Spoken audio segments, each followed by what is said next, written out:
Are you shitting me? What the F? You talking to me? They call me Mr. Okay, give Pig. it to you in a minute. Ooh, with a point of see? My urine is so powerful! 100,000 subscribers! 200,000! 300K! What? $50,000. You thought the game was over! Oh, we here. That's my boy! Ladies and gentlemen, where else are you getting this content? I am just stunned. Bomb it, Kurt! Let's go! Firing. Touchdown! Are you kidding me? Rodgers breaks the record! Harold, hold me. Russell Douglas picked it! The Packers win! Oh, it's caught over the middle. Falls down. Timeout. And they win! He goes win! It's frickin' frackin' time.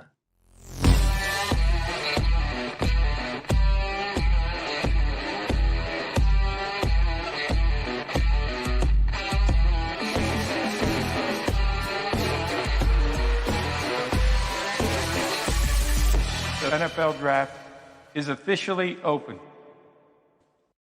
Crossy Posse Packer Nation.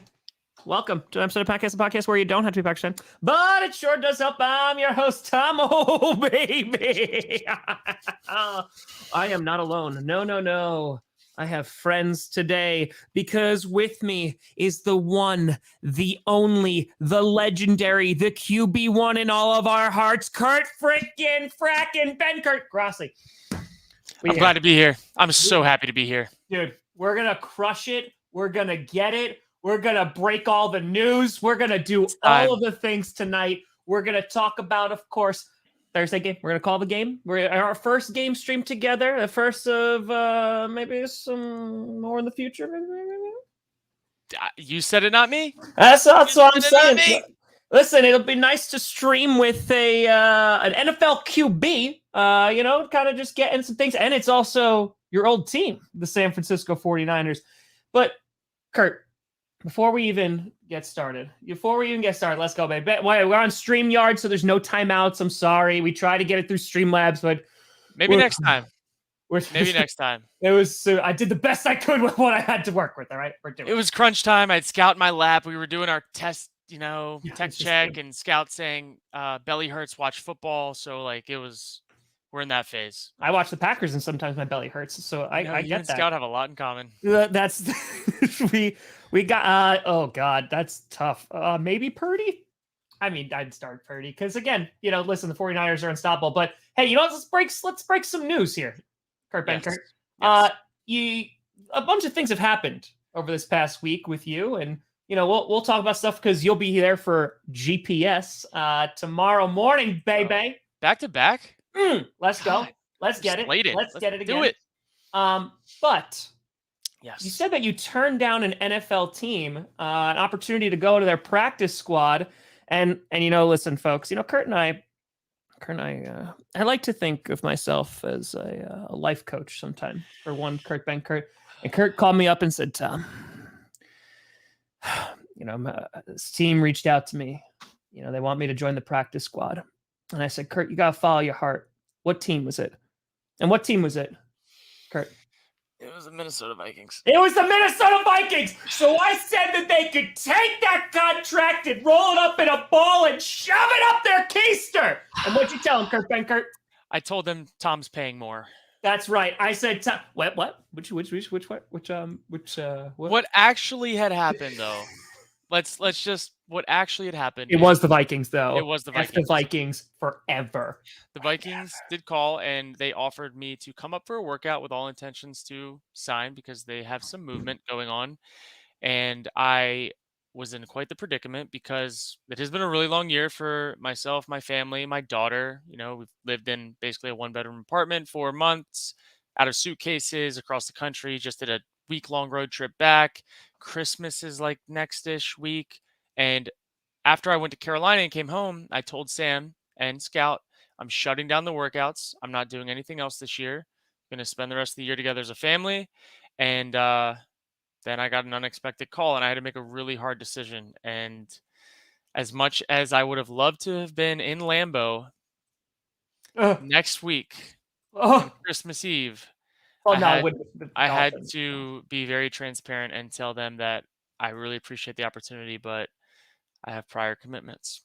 And so for the first time in my life, I said no to the NFL, and I had a really it was tough. I'm not gonna lie, it was so tough. It was tough on all of us. It's like we're at a weird spot in life, but that came one day after I had told the XFL the same thing. So I have been through a lot of mental warfare in the past few days, but life is good. I'm with my family. It's been a long year. We're regrouping.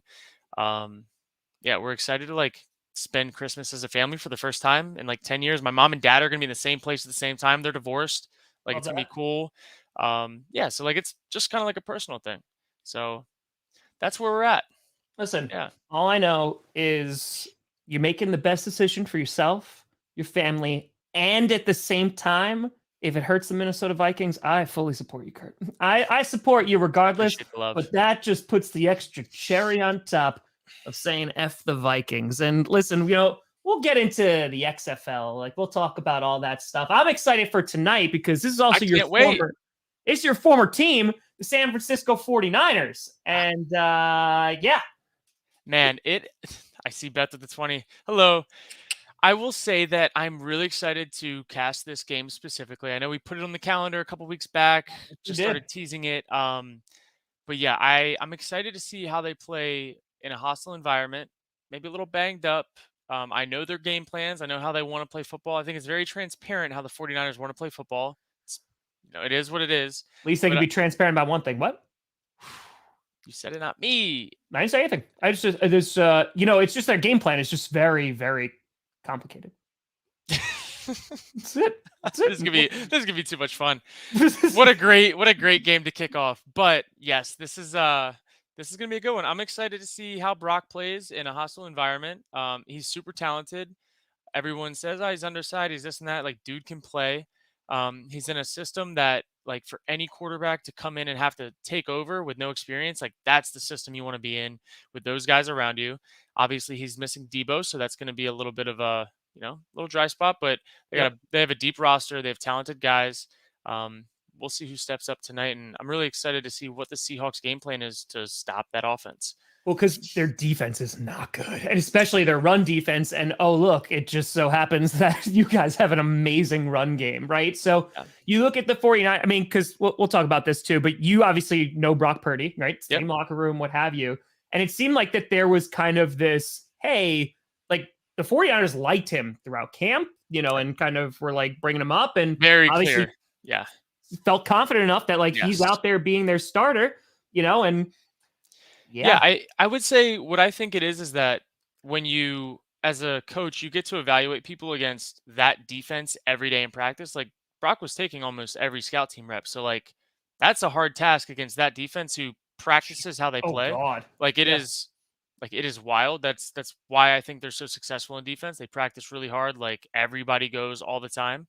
And I think that Brock has had as close to live reps against a really good defense as often as possible as you can get in this league.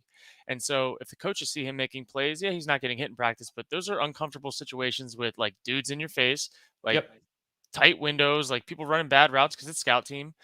They've been able to see as much as they could out of him through a practice squads or a practice situation to be confident enough, with also knowing what they have on offense and the pieces around him and how the scheme is set. So I think it's like the perfect storm for them to not really miss a beat. Taking a look at kind of like, because this has been a talking point, for like GPS and like, just kind of amongst the league, they talk about you're able to install a guy like Brock Purdy. And obviously what you just said, like the guy can ball, right? Like he can play 100%. But do you think like the 49ers are kind of just that team that they have so many weapons, the scheme that Shanahan's running, like it just gives an advantage to whoever the QB is behind center, because it's just like, hey, this thing can kind of function and without you or with you, regardless of what kind of play style you have. Oh, and also we have an amazing defense. Totally. It's kind of go in, don't F it up, but also like make plays when they're there to be made. And I think that's what you'll see out of Brock. Like he does a good job of taking what he has to and then also making the play when he needs to. I think that this offense, the best way to put it is there's the least amount of stress on a quarterback from a physical standpoint that you could possibly have in the NFL, but it is extremely mental. So we'll see how it plays out. There you go. And just with that, we do have the kickoff, and the Seahawks have a nice return all the way up to the 35-yard line. Real quick, Dark was asking if you have asked any family member who's no longer alive one question, what would it be? I would ask them. That's deep. That is a deep one. I would ask. That is a really deep one. Yeah, I want to know to me what's it like on the other side. Oh, okay. What you been up to? Ooh, You know what I mean? What's fair. going on, man? All right, real quick. Geno Smith and shotgun surrounded by backs from their own 35. They're going to hand that ball off, and it's going to go up to around the 40-yard line. Gain of about 5. Kurt, listen, the run game, when they're healthy, there's Kenneth Walker III. He's been a stud this week, or this year, I should say, this season. You know, what do you got to do if you're the San Francisco 49ers to stop that? It looks like from the first snap, they loaded the box. They had 4 down guys with a linebacker walked up on the edge. So they're going to probably commit to stopping the run and make Geno beat them this game. And Geno's going to throw, and that's going to be caught by Tyler Lockett. And that's going to be a gain of 6 for the first down of the game. And that's Tyler Lockett. Geno Smith, also great story about Geno Smith. Listen, nobody gave him a prayer. Nobody gave him a shot this season. They win the first game against Denver, and they're like, "Oh, okay, like maybe he's solid." But you got to be happy for Geno because he's been doing pretty damn good.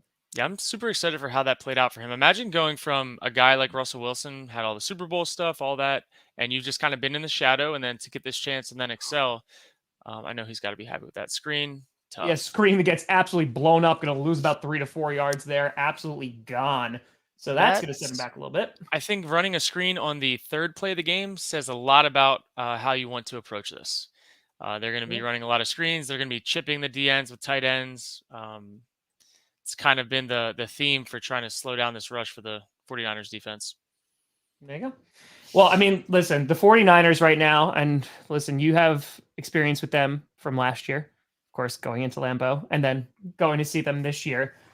How would you say, or what was before, after the snap, like kind of what was some of the biggest differences between Green Bay and San Francisco? As Geno's going to now, throws nearly an interception to Drake Greenlaw, and he drops the pick, and that was almost a disaster for the Seattle Seahawks. Is going to bring up 3rd and 13 with 13:06 left in the first. That's tough. I would say the biggest thing scheme-wise is that when you play the 49ers, they have a 4-down rush that gets pressure, and most teams in the league need to bring 5 to get pressure. They have a lot of money in their up front, so it makes everything in the back end tighter because you have one more defender to play zone with. So it's, 1, the rush is affecting you as a quarterback, and then 2, everything on the back end's tighter. So it's hard to find easy completions to get into a rhythm. Definitely. Geno Smith in shotgun with the back lined up to his left. Ball is on their own 42. Here we go. Bring in some pressure. Geno's going to fire and throws in the middle of the field, and it's incomplete. I don't know if that was just the wrong route. It looks like that they were not on the same page, but either way, after 1 first down, the Seahawks are going to be bringing out the punting unit. Yeah, that's typical, to be expected. Do here. I mean, I think that considering what kind of role the 49ers have been on, and like maybe you can shed some light on this, Kurt. The 49ers are a bit of a weird team because their defense will shut you out in the second half, but your offense is going to put up 35 points, 12 points, 13 points. Yep. It just varies from week to week. It's going to be fair caught at the 10, and that is where the 49ers are going to take over. Is there any insight, or is that just saying hey, that's the NFL? There's no such thing as consistency. It's a little bit of the NFL, but they thrive on they call it going on a run where they have a turnover, score, right? So they're like a lot of teams, they say complementary football, but this team specifically, complementary football can have a game get out of hand for the other side really quickly with how good the defense is. The teams that typically do the best are the ones that don't get behind and have to get into passing situations early. That can at least stick to some sort of run game throughout the course of the game. But yeah, if you get to a turnover score situation, you're down 14, it's a really hard team to come back on just with how they play defense.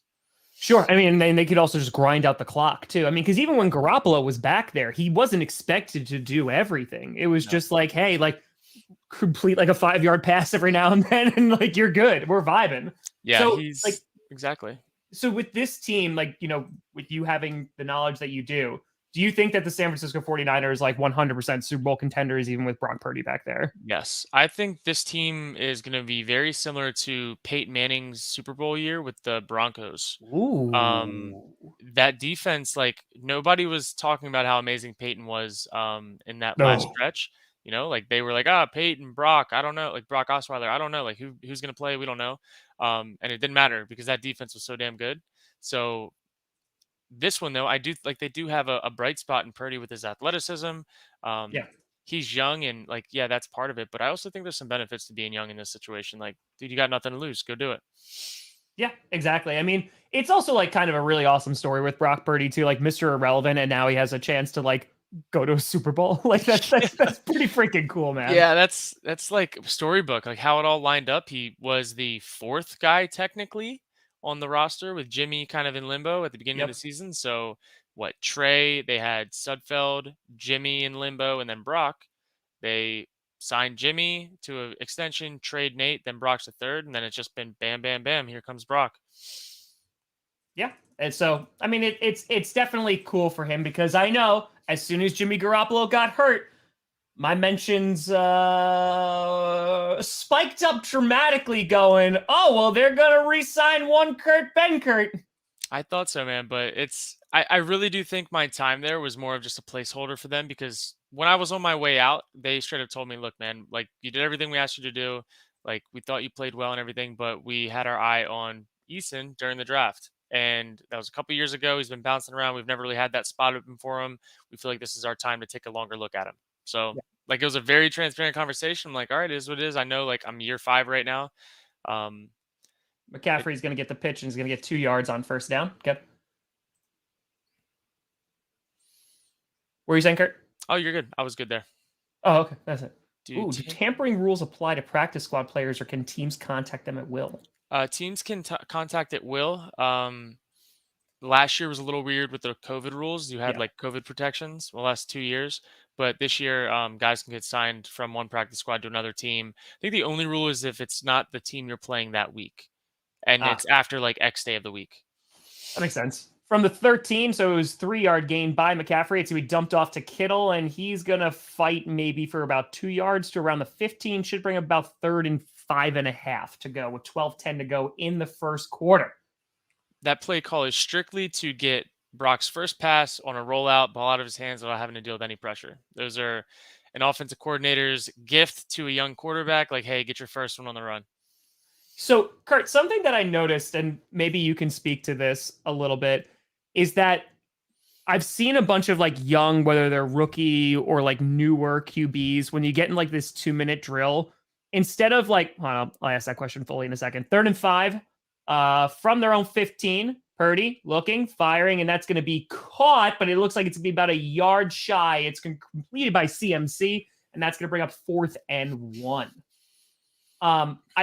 So I've noticed that with younger QBs, especially rookies, when it's like the 2-minute drill, that coaches more often than not will call timeouts. Like even if they they have 45 a minute left on the clock. And then with like those veteran QBs, like they'll let the clock roll out, and then they just start calling timeouts within like 20 seconds. Is that like a lack of trust thing, or is that kind of just like, hey, catch your breath, like you're a newer guy, like let's not make any crazy decisions here? I think it's a lot of that. And I also think it has to do with like at what point in the game you are. Like, do you really need that 2-minute drill to like go crazy, or are you just trying to get 3 points? I think it has to do with flow of the game. Like, are you at home? Are you away? Like, there's so many different factors, but like being a young guy does change that. There's Yeah. certain parameters that like in 2 minute that we look for. If it's under 30 seconds, like you're going to call a timeout because it's not worth that extra time. Like once you're under there. So there's like a chart basically that most teams use where, hey, if we have any timeouts, don't touch them until under 30. Unless you have 3 and you can burn one early. Yeah. All right. That makes sense. By the way, it was fair caught around the 35-yard line. So after 3 and out of the 49ers, the Seahawks will take over. But we are on a commercial break. So, Kurt, also no XFL for you, bud. No XFL. Similar conversation to the Vikings one, but this one was the bigger one. So I got the contract offer, and a lot of the things that we talked about verbally weren't necessarily like tied up bow and ribbon in that contract, and that contract wasn't negotiable. It was just like, hey, this is what it is. And it wasn't terrible, but I also have a wife and a daughter, and like where I'm at in life is not where a lot of the guys in the league that are willing to live in a hotel for 4 months and with a roommate. You know what I mean? Like Yeah. that's a really long commitment to live 4 months, a third of the year, in a hotel. In my situation, they would have like basically grandfathered me like my own room because of my wife and daughter. But so that's a big ask, just for like quality of life purposes. But Sure. the league, like I was so excited to play in the league. Like I was excited to be the guy to go in, like be able to play, sling it around, like throw the ball 50 times a game. But I also had to like take into consideration like I just come off a really long ass year in the NFL of traveling, have been gone most of it, have had Yeah. 7-ish workouts with teams. And like, is it really worth doing that for 4 months to me, my family, like not having a chance to recoup? And it would have started January 7th and rolled Oof. through May. And it could have potentially been a situation where I'm straight from NFL to that, then to NFL OTAs, then to like it could have made a really long 2-year stretch that like I don't think is fair to do that to my family either. So Of a course. lot of these decisions that I'm making now that I'm older, like my daughter knows what's going on. Like she Yeah. wants like we want her to be home and like in a stable environment and like Sure. have her stuff. And I don't know, I'm valuing things a little differently now than I used to. Of course. Different So different phase of life, my friend. that's it. Guyver, my buddy, with a hundo. Boop, boop. Saying, good evening, you handsome devils and beautiful chat. Kurt, you deserve more opportunity. Where do you guys think Sean Payton will go? Worst kept secret that he plans to come back next year or two, even with the Saints owning the contract. Ooh. Ooh. That's spicy. I mean, like, again, you have the Chargers rumor, you have the Rams rumor, you got the Cardinals rumor. Hold on one second. Thank you, Guyver. And it's going to be a play action to Walker, but Geno Smith is going to throw it at the feet of Noah Fant, and it's going to drop incomplete with 10:52 left to go, and that's going to bring up 2nd and 10. That is I what mean, there's. Was that an intentional screen? We need to see the replay on that. I honestly, I looked like he was just trying to get out of trouble. Let's see. That Because was Fant's not in there to intentional. block, and then he does come back for the screen, but I don't think he had any time to actually complete that. No, that was bad ball.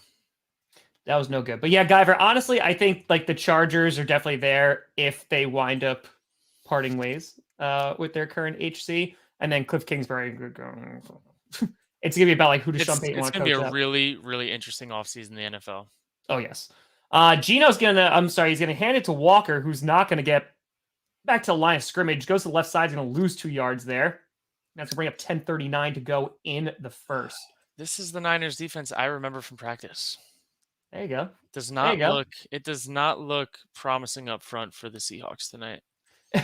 It might be rough. I mean, again, the Seahawks have been struggling a little bit as of late, but yeah, it's a divisional game. You never know. Things get weird during divisional games, but it's good to see Kenneth Walker back out there because he's been having a really nice season. He's been fun to watch. 10-12 to go in the first quarter, and it's 3rd and 12. Ball is on the 33-yard line. Geno's alone in shotgun. And Geno is going to have a little bit more time and wanted to freaking let it go. He's going to dump it off to Noah Fant, and it's going to be caught, but it's only going to get to the 38, and that's going to be another 3 and out. They didn't have one the first time, but the 49ers just had a 3 and out. So, all right, let's see if the 49ers open it up a little bit on offense and do what they really want to do. So many times teams want to like dip their toes in on the first drive with an away game in a hostile environment. And we did that a lot when I was in Atlanta. I think that might be like that staff's philosophy. yeah. I mean, see how they're going to play us. Don't make any mistakes that like cost us early and then settle into the game. well, I mean, like they also have the time, right? I mean, the way the 49ers play ball, it's okay, let's grind down the clock and just play really good defense. And it's kind of like how the old Patriots used to. It's fair caught around the 12-yard line, right? It's like that Bill Belichick mentality of like just wait for them to make a mistake and then capitalize. Yep. Because like we could just run the ball all day. Like we could do 10-minute drives. Like it's all good. Especially when you feel like you have the better team. Like you can play with that for a few more quarters into the game than a bad team can. Yeah. Guyver, well, thank for the kid. He says, wanted to be in LA. Honestly, McVay, even if you're tired, will be leaving the Rams in a worse situation. True. That rebuild would be ugly, but I don't think he'll go to the Rams. LA would be his wet dream for offense and defense rebuild if healthy. I mean, The Chargers, it could be. I mean, it's just a matter of like their defense needs to get better, but being able to coach up Herbert, I mean, that'd be an awesome opportunity. You know what? Speaking of one Justin Herbert, Mr. Kurt Benkert, Yeah. there was from this past Sunday, there was Tua versus Herbert, and there's lots of things going around being social media QBs and all that great stuff. And I'm like, whoa, calm down. Kurt Benkert is the social media QB, but that honestly should be in my bio. It honestly should be. But with that being said, like, do you think that whole thing is like overblown, like of like the way that Tua played, or like, you know, kind of the I guess I don't even want to say bias, but like the categorization of Herbert and like who he is? Because like the way that when I watch Justin Herbert, the guy is really talented. The offensive play calling is not great. There is no offensive line there. He's been without a lot of his weapons for the majority of the year. Yeah.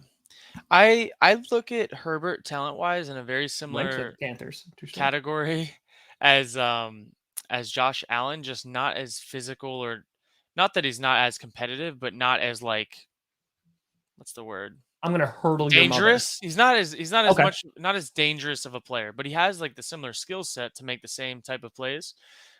Where like you look at Tua, and I think that is the draw on him, is like that's not his game. His game is like decision making, timing, accuracy, like in between the hashes, like in breaking routes, all that stuff. But I think that so much of this really has to do with what situation you're in as a quarterback. And if you put Justin Herbert in a different situation, like maybe, I don't know, 49ers, you know, like what does it look like there? Could he be the best player in the league? Like probably, you know?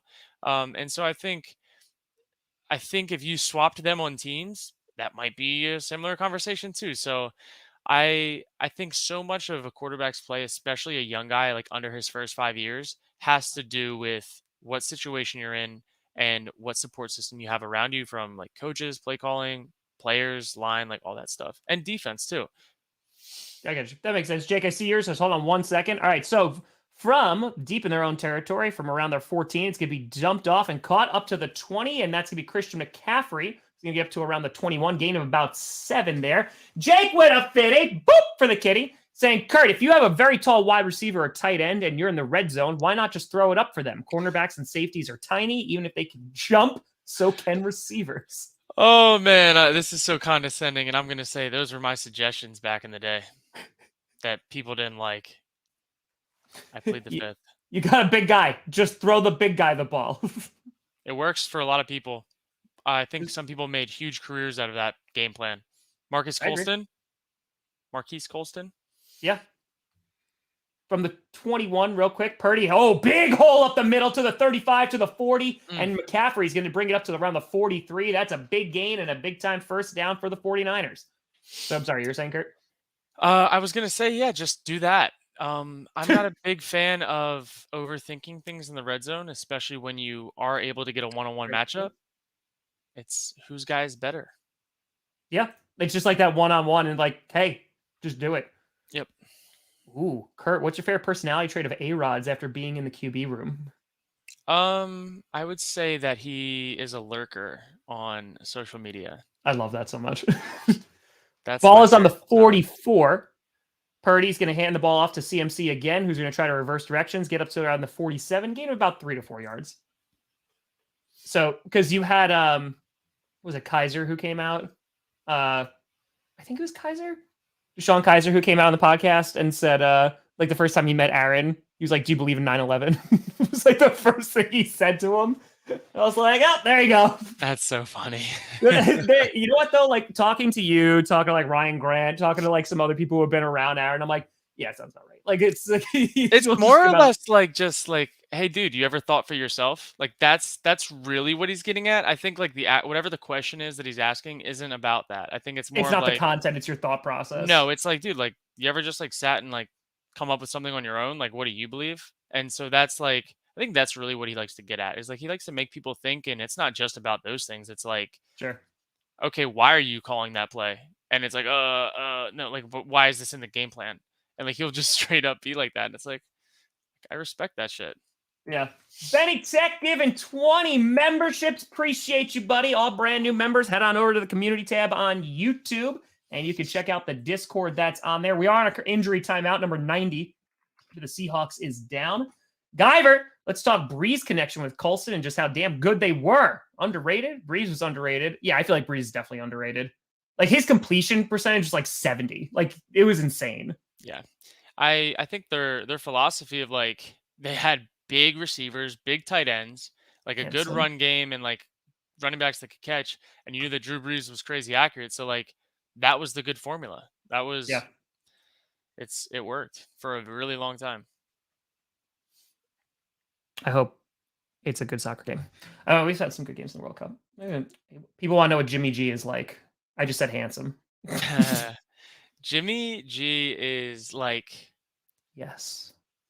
what's the way to put it? I liked him a lot. It was like he's just so chill. Like Assignment, not signed. you literally can't rattle him. Like he's just like whatever, dude. Like I don't know. He goes about it like he takes his job very seriously, but he also like I think he's so old school. Like he's an Okay. old soul. He is an old soul. That is the best way to put him.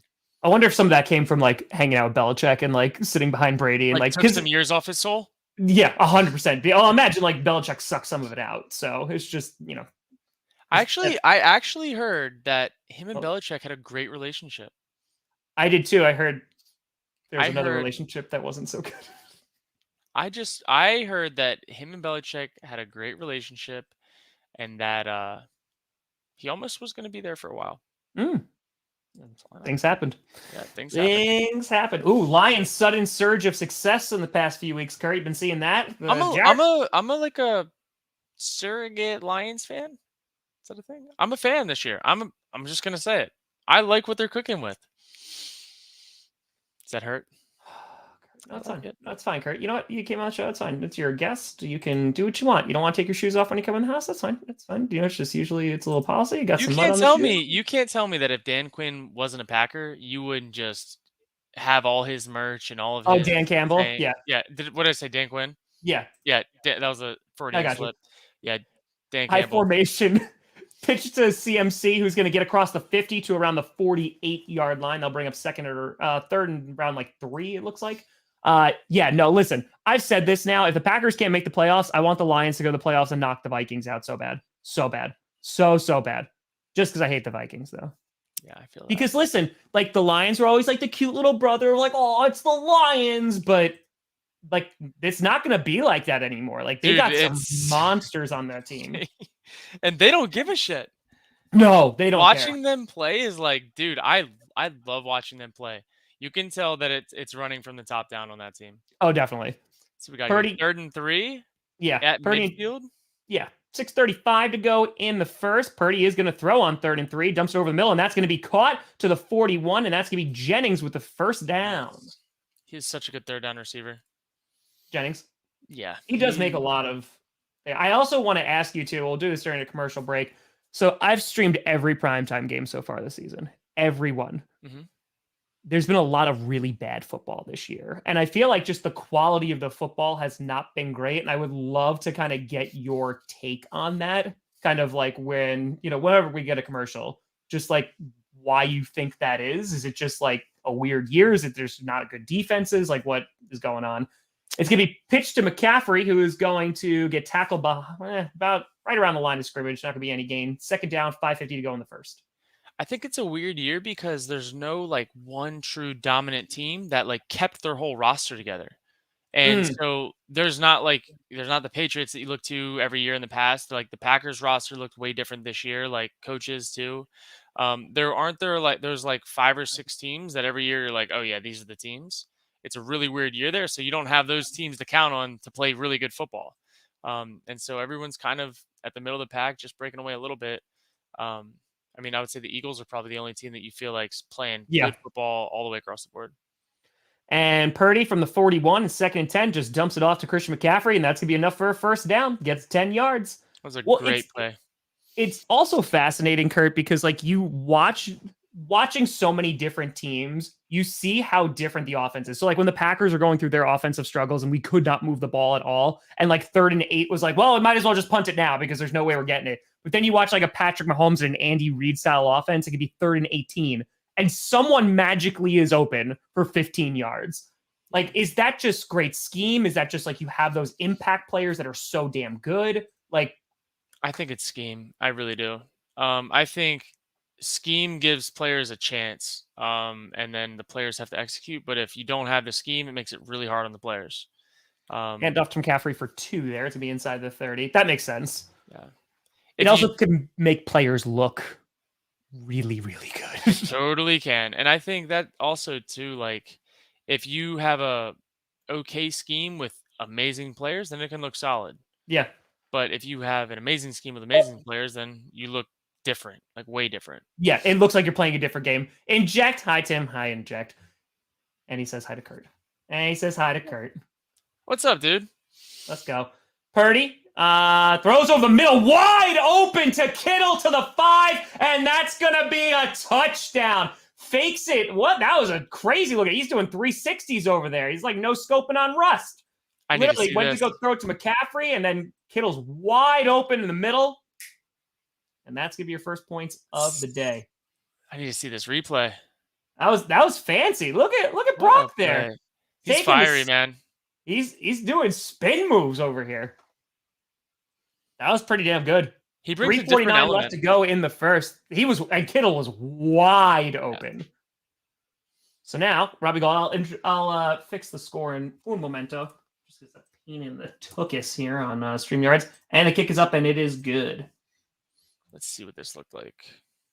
Let's see here. We're going to update this score. Oh, going to do that. And boom, 7-0. All right. Easy enough. Seattle will get the ball when we return. Do you see that? That is a really, really good play design. So that was a fake double screen with a tight end dump across the middle, and they coached the line to not go downfield so that it would be legal. They had to have seen something in film, and they drew it up, and they said, this thing is going to score fringe of the red zone. That is Shanahan in a nutshell. And great execution by Brock.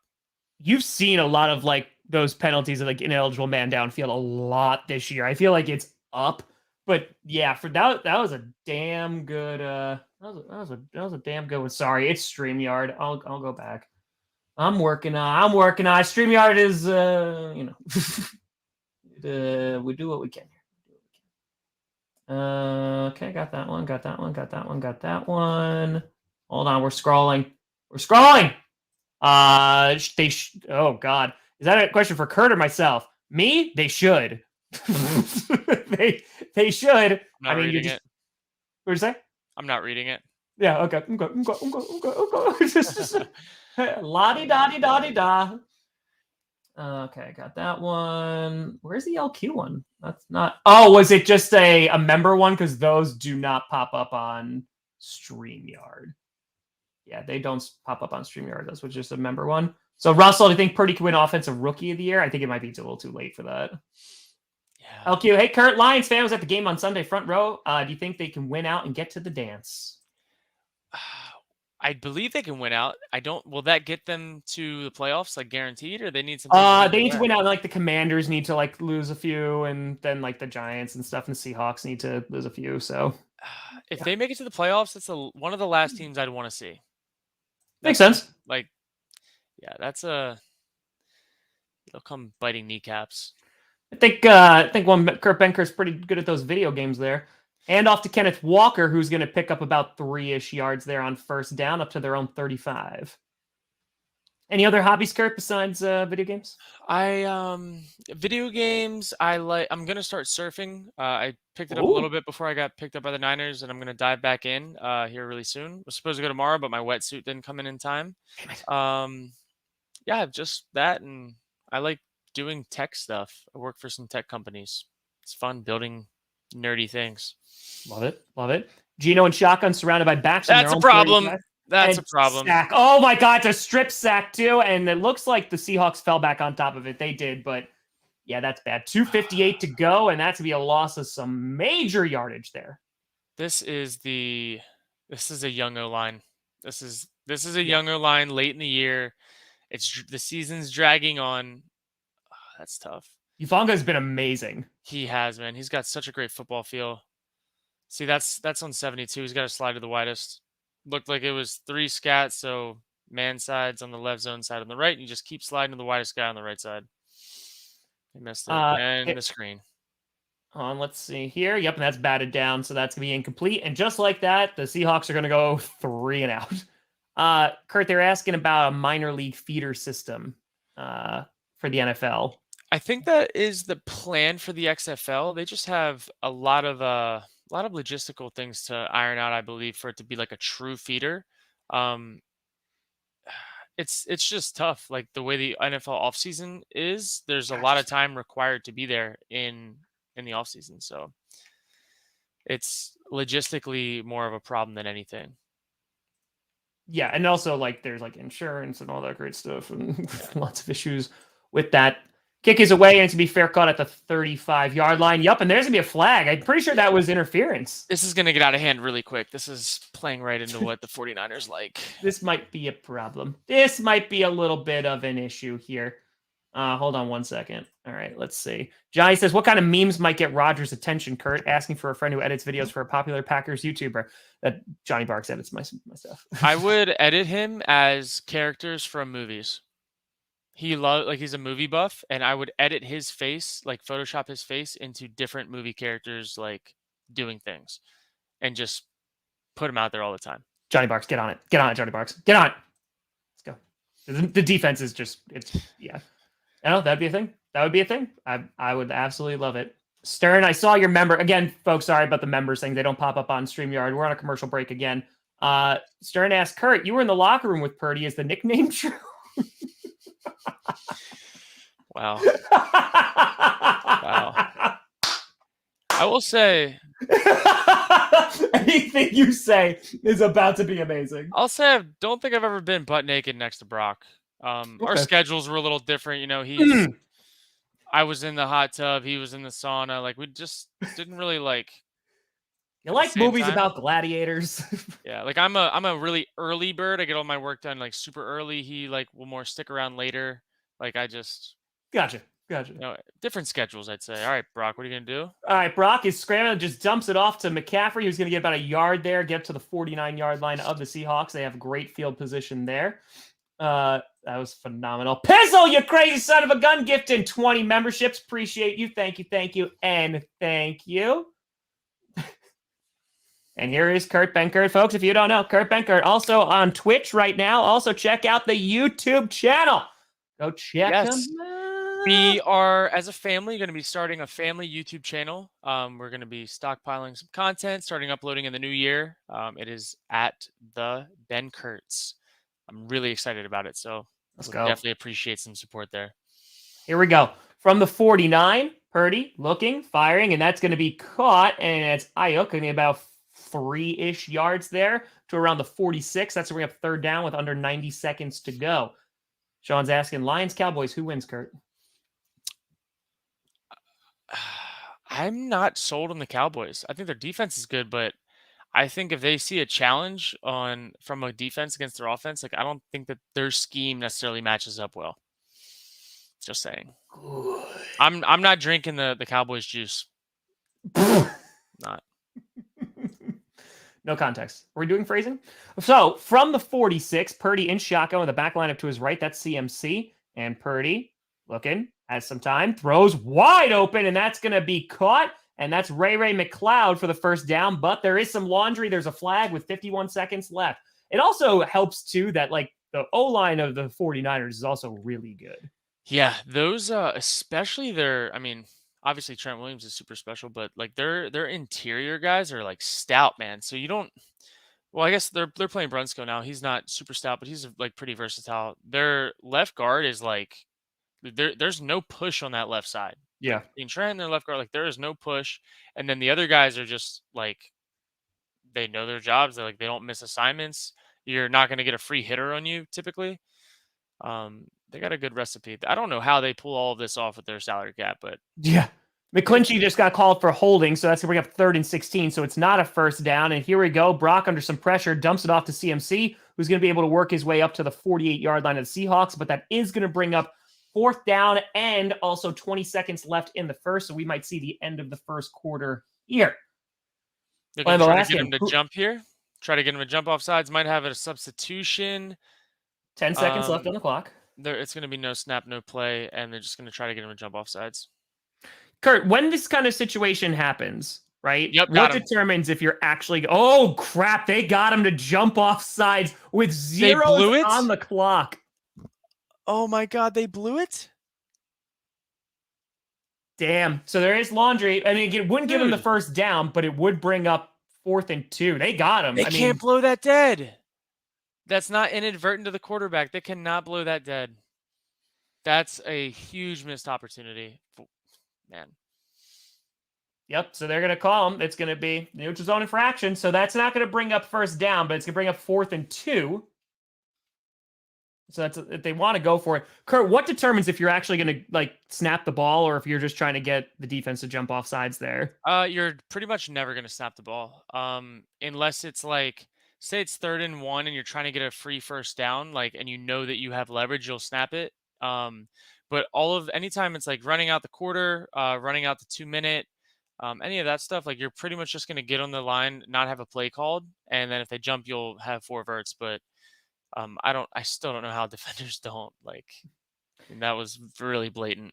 Well, that is going to be the end of the first quarter. Flambeau asking real quick, saying, better locker room coach, LaFleur or Shanahan? And also, who's your pick to bounce back who were healthy all year QB next year? Pick for bounce back. Bounce back quarterback. Can you... Oh, I guess they can't elaborate on the quarterback. I'm not gonna lie. I was a huge Shanahan fan. How he goes about business and just how he presents information to people.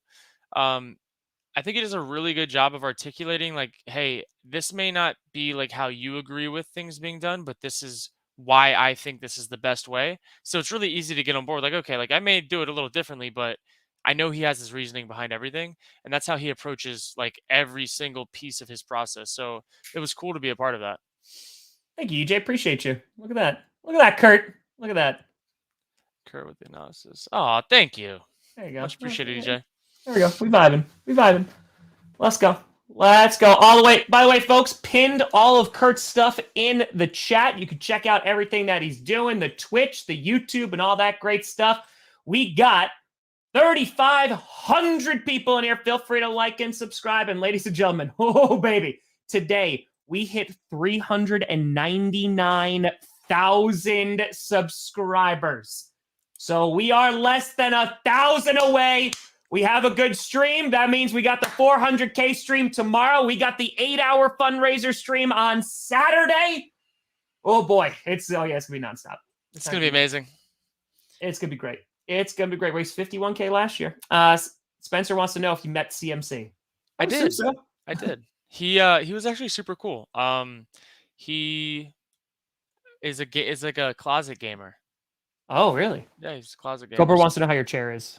My chair is amazing. So little not ad. I did not get paid for this, Chair. but Hallworth sent me this chair, this Halo Collaborative back saver, and it's been amazing.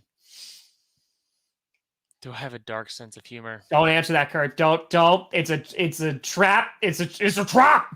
Trap. I will say I got memed the other day pretty hard on stream.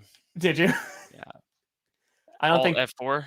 He may have. Oh yeah, Alt F4. There you go. I even said that's not it. I'm like, no, dude, you're messing with me. But then I second guessed and I was like, my shit's really messed up. Gone. There you go. Kurt.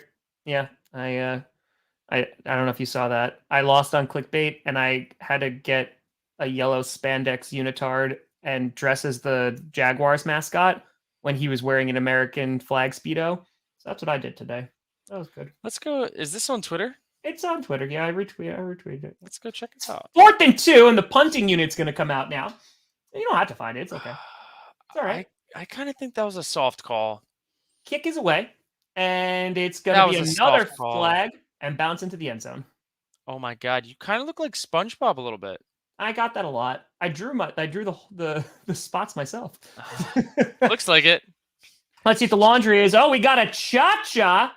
Look at that little false start action. That's a late flag then. All right, so or legal shift or legal formation maybe.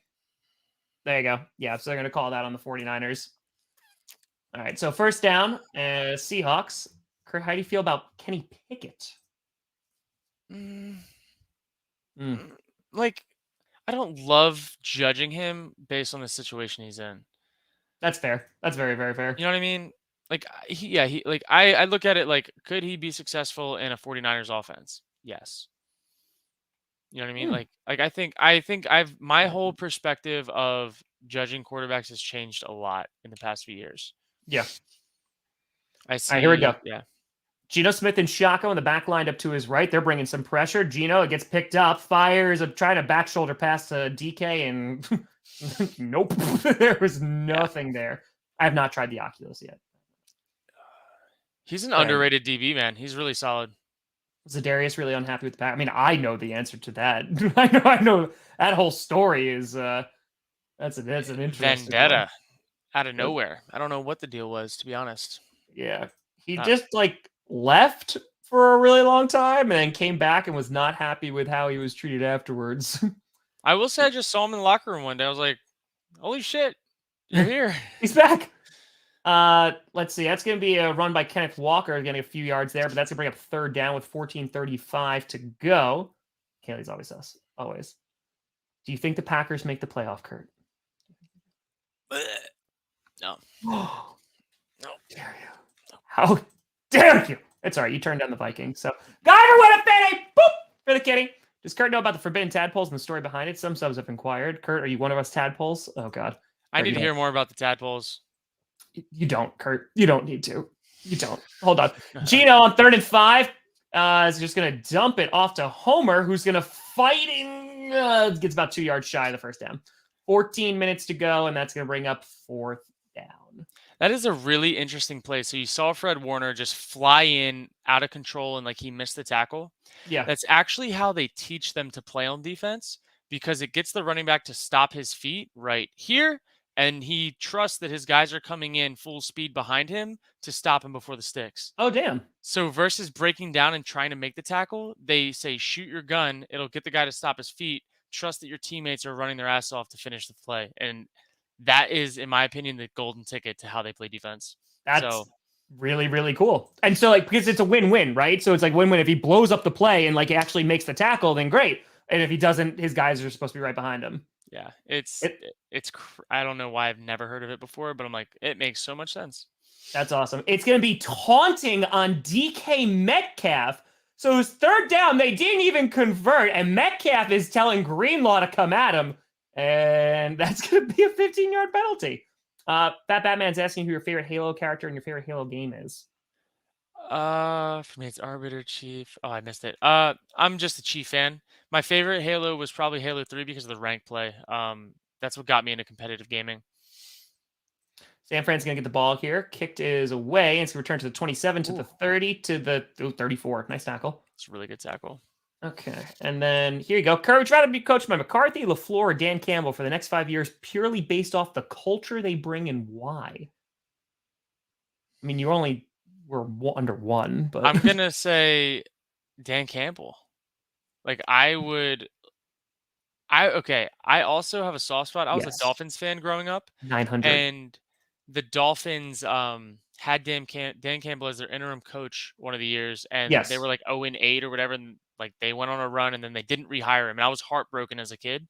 Yeah. And so I'd been a Dan Campbell fan for the longest time, and then he went on a stint with the Saints or whatever. But when I saw that he got an opportunity to be the coach here, I'm like, the little kid in me was like, heck yeah, like go Lions, kind of, rawr, kitty thing. Blue kitty goes roar. Yeah. Yeah, that thing. Yep. Listen, we have the kitty goes meow here. We got that. We should get that trademarked. We should. We're on a commercial break right now, so San Fran's going to take over once again. Seahawks are really struggling to move the football against the 49ers, which is a shock to pretty much nobody, but it happens. It happens. But Kurt, as we were talking about before, talking about just like the weird play right now in the NFL, kind of talking about how it just, I don't know if it's just like bad games all around. It seems like just the quality overall around the league. And you're talking about how there's not like these really, really consistent teams, but even when you like put them together, and maybe it's a cube, like maybe you can actually shed some light on this. It feels like half of it, depending on the offense you're watching, is check down, check down, check down. throw behind the line of scrimmage, like 2-yard pass. And it seems very few and far between of people just like letting it rip. Yeah, I do agree with that. I think that there's like some shift that's happened to where there's not many teams being as aggressive. And I honestly think maybe it's something to do with analytics. Maybe analytics are in people's ears of like, hey, take care of the football, take care of the football. Sure. Like football is first. And like, that is true. Like over the course of time, if you're not turning the ball over, you will win more games and then get a chance to go to the playoffs. But I think it's a mixture between teams not having a true identity early in the year to start fast and then build on it. But you're starting to see some teams peak like right around now and like get this on this little bit of a run. But I mean, just like the 49ers, they were what 4-4 at one point this year, Yeah. and like they're rolling right now. And now But look.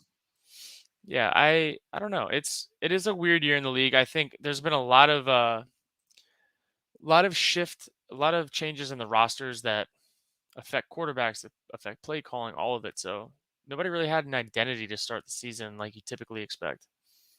Do you think Tua's just in a slump or it's something bigger? I watched a little bit of his tape and I just think there was like a hesitation that game that like you saw it start with the 49ers and I think everything had been working and then he played the 49ers like kind of came falling apart a little bit and then last Yeah. game was even worse I think. Um I don't know. I feel like he needs a game to get back into rhythm and play his game. I think he's not playing his style right now. It's going to be tough against the Bills on Saturday night. From the 24, here comes Brock Purdy with CMC in the backfield. Handoff, and is going to be able to spin his way and get it. Oh, spin even more. Gets about 5-ish yards there on the play. It's a really Nice impressive run. Why are Shanahan's teams notorious for blowing big games?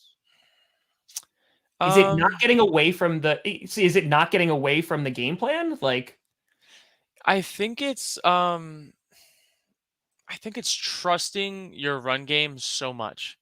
I don't know. I would say that's probably it, or I mean, it could just be two coincidences. Like I don't know, but sure. um, I've heard some mixed things about the Atlanta thing because obviously I was there, and I know he. I think the most recent one was like trusting the run game, and then your offense kind of gets stagnant. But I think they started trying to throw the ball in Atlanta to try to make it like a statement Super Bowl win. Yeah. And I think that backfired. But I think the second blown win was actually kind of different. Somebody can correct me if I'm wrong, but I do believe that's the word on the street. Yeah. Ayuk, by the way, is going to get that first down. It's going to be complete around the 45-yard line, their own 45. Are asking Kurt here, who is the hardest working teammate you've ever been around? Nick Bosa. Oh, damn. Like, not even close. It's honestly wild. Whew. And there's a reason he looks like he does and plays like he does. Damn. Handoff to McCaffrey up the gut, and that's going to get up to the 50. Nice little run there as we come under 12 minutes to go. The tadpole. I don't want to explain the tadpole. It's what you think, Kurt. It's what you think. Forbidden tadpoles. It's what you think. I feel like it's something that is left to be at a pond and should stay in the pond. Yeah. Oh, we got laundry here. Hold on, we have a flag. Let's see what this is going to be. Do you think Josh Allen and the Bills? What are their chances of making the Super Bowl? I liked him earlier in the year. I don't Offense feel the same. I don't feel the same, but I do think they obviously have a chance. They're a good team, but I don't think they're dominant like I expected. If either this year or next year is Raiders, what one of those teams you would want to put? What? Just ask about the Raiders. What? Who?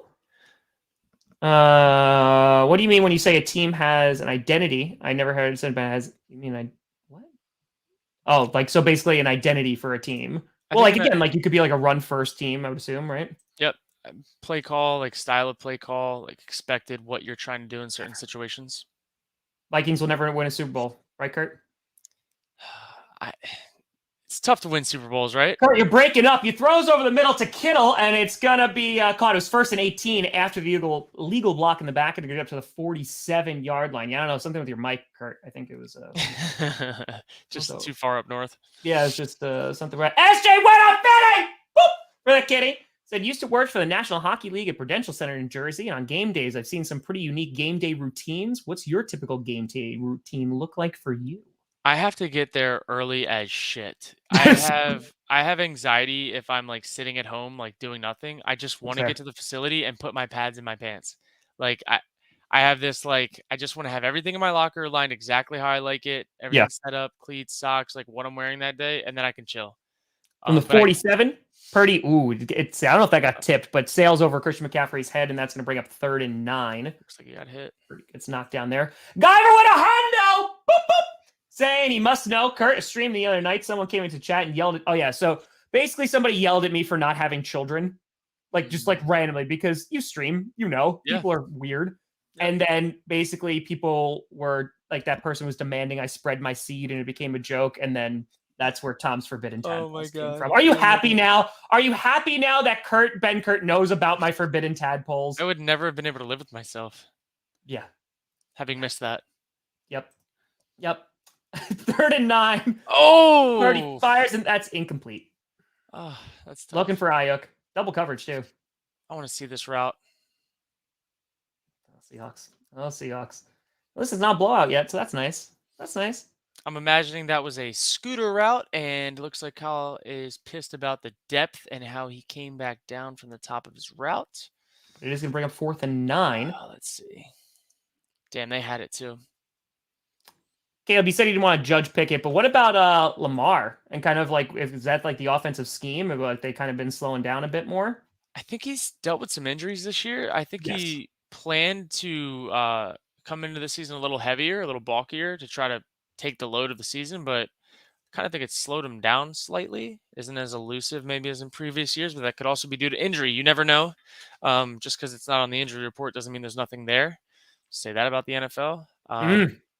But I also think he's on a huge contract here, and I'd imagine that some of their negotiations in the game plan of what he wants to be called may be different than previous years. That would be my guess. By the way, folks, want to do a big shout out and thank you to all of you. We are the #1 stream on YouTube right now with over 3,500 people in here. Feel free to like and subscribe. Go check out Kurt's channel on Twitch and over the YouTube as well. And we are officially at 399,093 subscribers. We are 907 subs away. Listen, that 400K, it's coming. We're trying to get it tomorrow. Is there going to be a celebration tomorrow? Oh, I'm hoping. I want to do the stream because I don't want to do it on the charity day because I want it to be its own little stream, and a big... Not going to lie, I bought champagne today. It's upstairs. It's unopened, and I'm waiting. I'm hoping. So, folks, listen. It's the first of hopefully many with NFL QB, Kurt Benkert, providing that extra analysis. We're going to be rocking and rolling. And listen, especially if you're not playing, no NFL, maybe this, I don't know. You guys tell me, like, does this need to be an official thing? Like, do we need to, does this need to be an official thing that we commit to? Also, I am almost at 10K YouTube subscribers, which means I'm almost monetizable, which means pretty exciting stuff. The channel is a family channel, but I will be letting some of the football things that I do live on there in the future. So definitely appreciate the support. Premium asking, what do you think of AJ Dillon? Hold on, I gotta make sure I put the flue down for my fireplace. Hold on 1 second. What do you think of AJ Dillon, Kurt? I got you guys. So AJ, big thighs, big heart. It's a great guy. I did. We good. We can put that on a t-shirt. What happened? What do we put on the t-shirt? Big thighs, big heart. Aw, big thighs, big heart. Cute. Oh, opinion on the Bucks. Ooh, about Tom Brady. Ooh. The word that comes to mind is putrid. Putrid. Putrid. Oh, God, somewhere. Not Tom, but just went up. But yeah, he probably perked up. What? He's like, someone say Tom Brady was putrid? Yeah, I don't believe Tom Brady's putrid. I think the Bucks situation is putrid. That's correct. I think Tom too. Like, hire both of us. People are gonna hate if I'm not ever gonna bash Tom. I think he is like awesome, but I do think that like you need guys around you to do as much as you did for as long as you did. And there's a reason why he went to Tampa Bay when he went to Tampa Bay, because he's a smart guy. He knew the opportunity. He knew the roster. Yep. You didn't see him dying to go to Detroit. Nope. He went to Tampa Bay for a damn reason. And I don't know. I thought I heard rumors that there might be a reunion for Mr. Brady. That's what I've heard too. Which game of 2, by the way. What's that? It was game of 2. That was just calling play. Gotcha. It's all good. Yeah. Listen, but it's gonna be an interesting offseason. It will be. Hold on 1 second. So Gino and Shako in the back line to his left. 10 minutes to go in the half. It's 2nd and 8. Ball is right around their own 20-yard line. Gino, low snap, looking, firing, and that's going to be caught. Finally gets another first down. That's DK Metcalf. And there you go. It's a nice little game there. Said fix the Packers in 2 moves. What do you do? I don't want to answer that. I'm sorry. You can have. I will personally send you your $2 back. YouTube took 30% of it. It's fine. Okay. Listen, hire both of us. Done. Do you think Fields could be a franchise QB for Chicago? Oh, definitely. He is. That's 100% yes. He is the franchise QB for Chicago. All right, ball is on the 32 after the first down, 9:20, quick throw, and that's caught by Metcalf again and picks about 13 yards up to their own 45, and Metcalf is letting Warner know. Yeah, that's the problem. Some bad blood going on right now. I can't wait to see what Fred does to him across the middle later in the game. A1 with a hundo! Boop, boop. Saying loving this collab, please more of it. I love that. Thank you. Thank you. And thank you. Apologize, folks. I'm a little slower on the donos just because we're using StreamYard tonight. I apologize. Operation will be better next time. 100%. 100%. All right, here we go.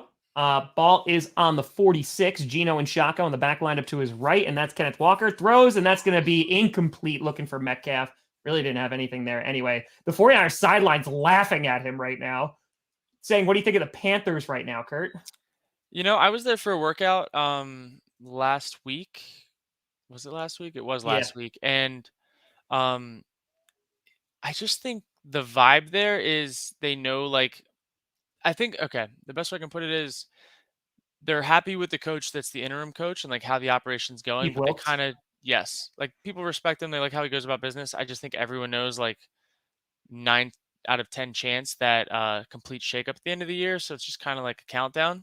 Yeah. And that's the vibe that I got being there. And so, like, when I wasn't signed, I was like, kind of like probably a good thing because there might be some massive turnovers. Yeah, like next year. and that's I brought that same conversation into the Vikings thing. Like, look, I really care more about, like, next year. Like, what does this mean for next year and OTAs and getting a chance in preseason? So, do you think the Bucs hold on to the division? Actually, let me pull up the division now. Buddy, it's bad. It's just bad. Appreciate it. Thank you. Oh, yeah. No, we didn't find out just yet. Hold on. Geno Smith fires, and it is caught by Metcalf, but they blow the play dead. So there is going to be a flag. Appreciate you, Bradley. Thank you, and thank you. All right, so it's actually a false start on Lockett, so we got a cha-cha. I don't think the Bucs hold on to it. It's up to the Falcons or the Panthers, I think. Kurt, if you couldn't be a QB, what other position would you play? Punter. Makes sense. Yeah. Why not? Yeah. Why not? I actually I can boot the ball. You can. That's actually, I've seen it in person. That is true. Let's go. I've seen it in person. 3 most underrated QBs in the league, Kurt. Ooh, in the league. Oh, why you think about that? It's 3rd and 13. Geno Smith out of the shotgun from their own 43, stepping up in the pocket, and he's going to take off and run with it to the 50, pick up the first down, and gets it inside the 40 of the 49ers to the 38. And with 7:26 left in the half, that's a big-time first down. And finally, the Seahawks are starting to put together a drive. I hate how the sideline reacts like that when he clearly wasn't running out of bounds. He was trying to stiff arm. Yeah. Like, come on, man. Ooh, what's it like to be sacked? Can't feel good. There's a lot of different ways to get sacked, and some of them hurt, some of them don't. Yeah. You just got to run out of bounds, Gino. Ooh, opinion on Taylor Heineke. Ooh. I like how he plays. I know he's not perfect, like nobody is, but I like his, like, fieriness and competitive nature, and, like, he's got some, like, stuff to him, you know? Like, I like how he plays. Kenneth Walker with the gain of around 7 there. That's going to bring up 2nd down, 6:45 to go in the half. Hollywood up Fitty! Boop! For the kitty. Fitty for Kurt saying he'd be a punter. I knew it. Let's go, Holly. Do you know Tommy Townsend? Yeah. It's Holly's boyfriend. Oh, really? Let's just say yes. Virtual? Let's just say yes. Oh, listen, Jordan Love. It's so funny because the conversations that Kurt and I had in the past are now starting to come out to the public. It's great. Not that like I shared. It was just like now Yeah. like people are saying that it's caught by Fant could be a first down there, but like about him potentially not wanting to sit next year. And I think Jordan has shown definitely some improvement, but I would like to he's get a gotten better look so at much him. better. He's gotten so much better, and he showed that like he's worth taking a chance on for another team, especially for teams that like don't feel like they have a lot of upside in their room. Like he's got a wild card to him because you don't know, but Yeah. he's gotten better. And if I was him, I wouldn't want to be in Green Bay another year either. Like that's you know what I mean. That's You want to play? yeah, you want to play. You don't want to sit for 4 years, No. especially when you feel like you're ready right now. Geno to Metcalf gets about 2 yards to around the 20. That makes a lot of sense. Yeah. Is new dad energy a thing for players? I think so. I think it's like you're more tired, but like you're more of a dad, so like you have this different aura. Like just get stuff done. Yeah, that's interesting. So like the Deshaun Watson signing, like, oh yeah, how do players feel about that? I mean, well, I think you see like a lot of players don't praise him. Like they go around and like find like PC ways of like being like, oh yeah, like it was a good workout, like like that kind of stuff because of not getting the the spotlight there. Real quick, Geno Ooh. firing over the middle, and it's incomplete. Looking for the end zone, looking for the whole thing, and that's gonna bring up 3rd and 8. It's close play, man. Biggest unsung locker room presence you've played with?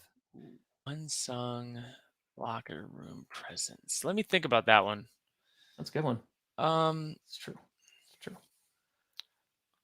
true. Best part of being on the Packers team. That one wide receiver you threw to was pretty good, yeah. I mean, that was pretty damn cool. Honestly, like becoming an actual friend of Aaron's was probably like really cool to be someone that you grew up watching as a kid to like want to emulate his game and like learn from, and then to go in and not know what he'd be like personality wise because you hear things online, and then to get there and like have him be like super welcoming and like become a friend of yours, like that was one of the coolest experiences of my life. Incomplete on 3rd and 8, gets hit in the dirt as Geno gets hit, so that's bring up 4th and 8, and the field goal unit's going to come out. Any given season, what was the weight room to classroom ratio for a quarterback? Ooh, say that again. Like how much? I guess like how much you work out as opposed to how much you're studying film. That's how I read that. During the season, you just do enough to like take care of your body. When I was in San Francisco, I was actually training like it was off season though, trying to like prep for the potential of the XFL to roll right into it. But most seasons you try to just stay like as fresh as you can because it's so many weeks of doing the same repetitive motion as a thrower that like your back gets tight, like your feet start to hurt. You know what I mean? Like just things start adding up throughout the course of doing the same thing over and over. Sure. And so you try to rest where you can, but not lose fitness or gain weight or any of that stuff. The field goal is good, by the way. So the Seahawks finally get some points on the board as we head to a commercial break in the final minutes of the first half. All right, so decently competitive game so far. Yeah. Admiral, ranking the best players cool. What about your top 3 sexiest players? Tom in his Packers jersey. Tom in his Packers jersey. Tom when he does skits of other teams, and then Sad Tom.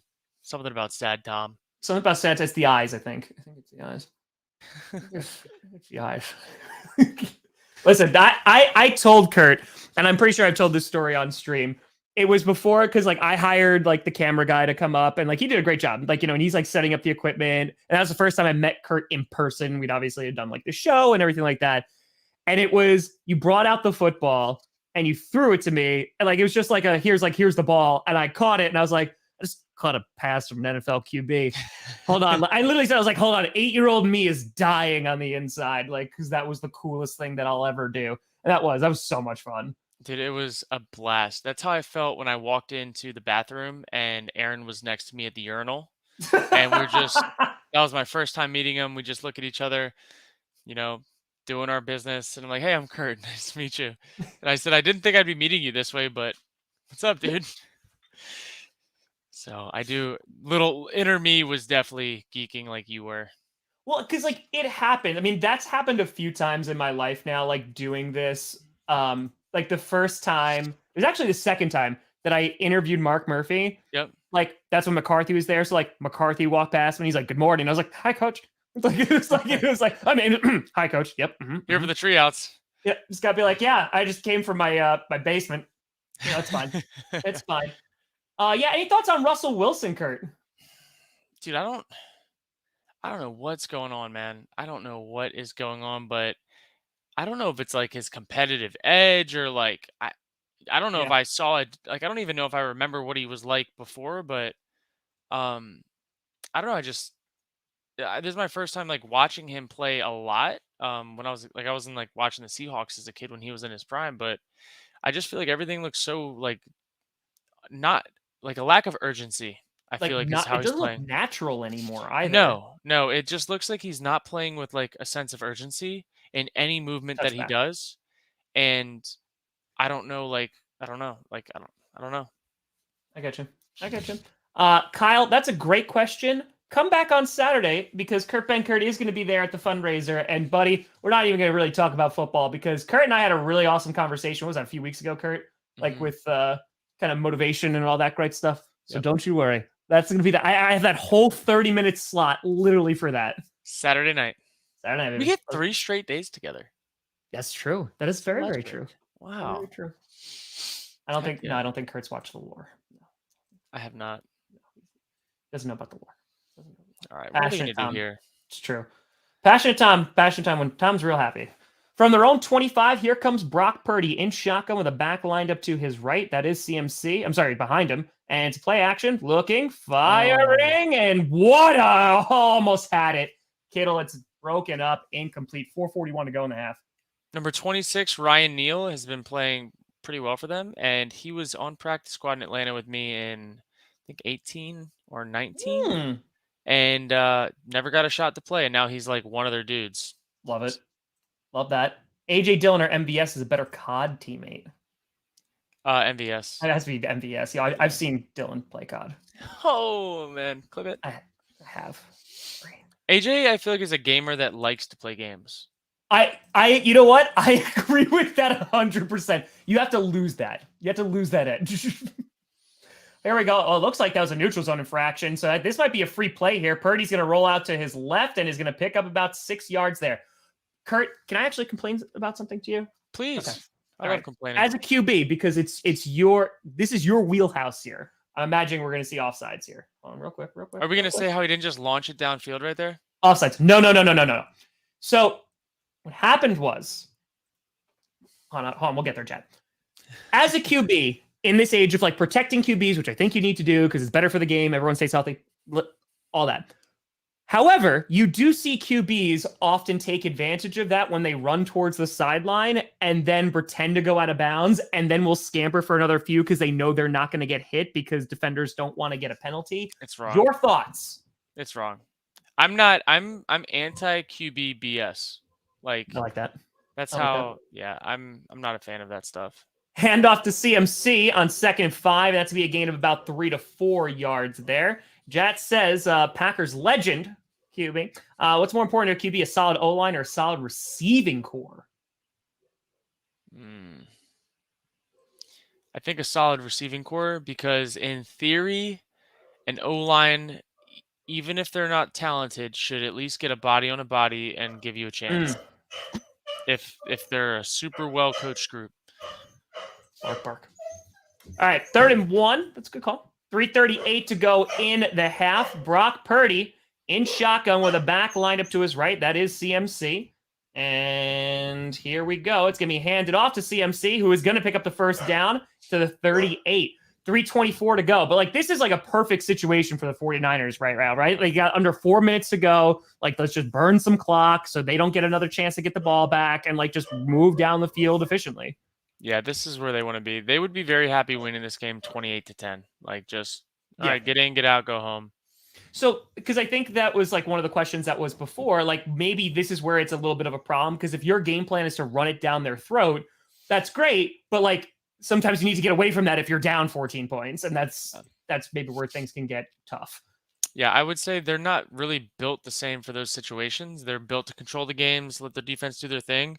And that's why if they get behind, it's tough. And matchups matter so much. Like that's why the Kansas City game for them ended up being a blowout because it's bad. Yeah. They got out of their play style. But going into the second half, it was only like a 3-point game or something like that. Yep. Gets about a yard there for CMC. Not much. Yeah, I think there's a fine line there. It's the matter of like coaches' willingness to like adapt, and also, I mean, because we've seen that bite the Packers at times too. So Yep. I will say too, with this was another really interesting piece of how they went about like game planning and stuff. mhm. Oh, he's screwed. To screen to 2nd and 9 to CMC, and that gets blown up. They do not spend they spend 2-minute warning. the least amount of time of any team that I've been a part of prepping for 2-minute drill. The 49ers. On offense. Yep. And Ooh, I think the philosophy from talking to Jimmy about it was that they don't really believe that they're in those situations enough for how their play style is to like put all of the time that it takes to like be that team. And I was like, wow, you know what? I was like, I disagreed at first, like, wow, like they like really? But then I was like, yeah, watching the games, I'm like, holy crap, they're never in a 2-minute like hurry mode, like because it's ever. just Yeah, that's the same thing all the time. Even at halftime, they're not trying to score touchdowns at halftime. They're just trying to get into field goal range, and if something happens, great. But they don't care. That's how they play. But and then how often do they really need a crazy 2-minute drill at the end of the game that they yeah. have to get out of like their base stuff to win the game with? Like not really often. Like it's not like they just aren't in those situations that often throughout the course of the year with how their team is built and how they call plays to warrant like all the extra time that these teams typically put in for 2 minutes that ends up being a waste. That's really fascinating. Yeah. I was like, my mind was blown. Thoughts on Matt Ryan? Um, I feel like it's tough, like how his career has like come to this point. Like you never want to say like a guy should have hung it up, but I just think like he's very similar to Tom Brady in the sense that like it's not going to look good if he doesn't have the guys around him, but it Sure. can look pretty good if he has the guys around him. Like he can operate, but he's not going to be the difference maker for a bad team, in my opinion. That makes And sense. so, like strategically going somewhere, like I thought preseason wise, or like before the season, I was like the Colts make sense for him, but I didn't realize what the roster actually looked um, like this year versus last year. So Makes a lot of yeah, sense. it's kind of tough. Saying Devontae Adams, Stephon Diggs, Justin Jefferson. You can have one. Um, Jefferson's got the youth. It I might be was gonna him. say Justin Jefferson. Might be Jefferson. Yeah. Favorite OC to play with in your entire career? Hackett. I love Yeah, Hackett. I love Hackett, man. It's unfortunate what's happening to him in Denver right now, but like, dude, he's awesome. I wish that if they were winning games, people would absolutely love him. Yeah, And it's just like unfortunate that he's going to be the fall guy for what's going on. Which again, you're the head coach. I understand that, but that's a really tough situation for him to go to as a head coach. He's not going into a roster like Mike McDaniels went to. yeah. Oof, oof. Favorite locker room chemistry? There you go. Just trying it. There was nothing there. That's we have 4th and 11, 1:55 to go. That's tough. Yep. These last two locker rooms between the Packers and the 49ers were polar opposites, but both fun in their own way. Appreciate you, Allie. Appreciate you. Appreciate you. That's true. It's true. Oh yeah, no problem. I got you, Kelly. I got you. Got you. That's right. Charity stream. All right, so Seahawks are going to get an opportunity to try and score here. So let's see if they're they did put up 3 points the last one. So 4th and 11. Here come the 49ers kicking this ball away.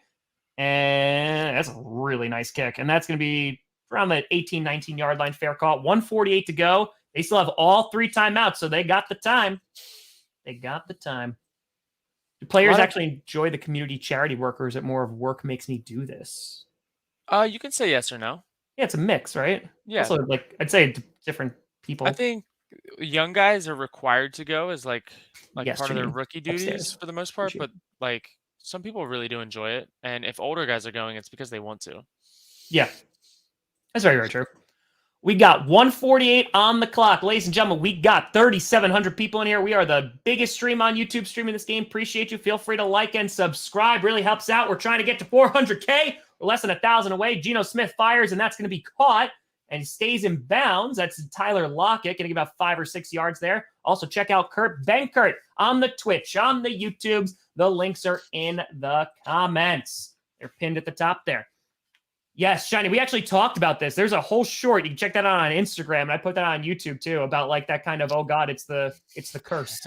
It's the Yeah. curse. Yeah, they need to erect a statue of Michael Vick in the parking lot to break the curse of Michael Vick. There you go. It's the only Alright, way so out of it. I missed what that was. So that they did get a first down. A handoff is to Homer, who's going to pick up about 3 to 4 yards there. 1:21 to go, and that's to bring up second down to around their own 33, 34. Let's go. Let's go. All right, so they're moving right now. 70 seconds to go in the half. It's 2nd and 6 after the gain of 4.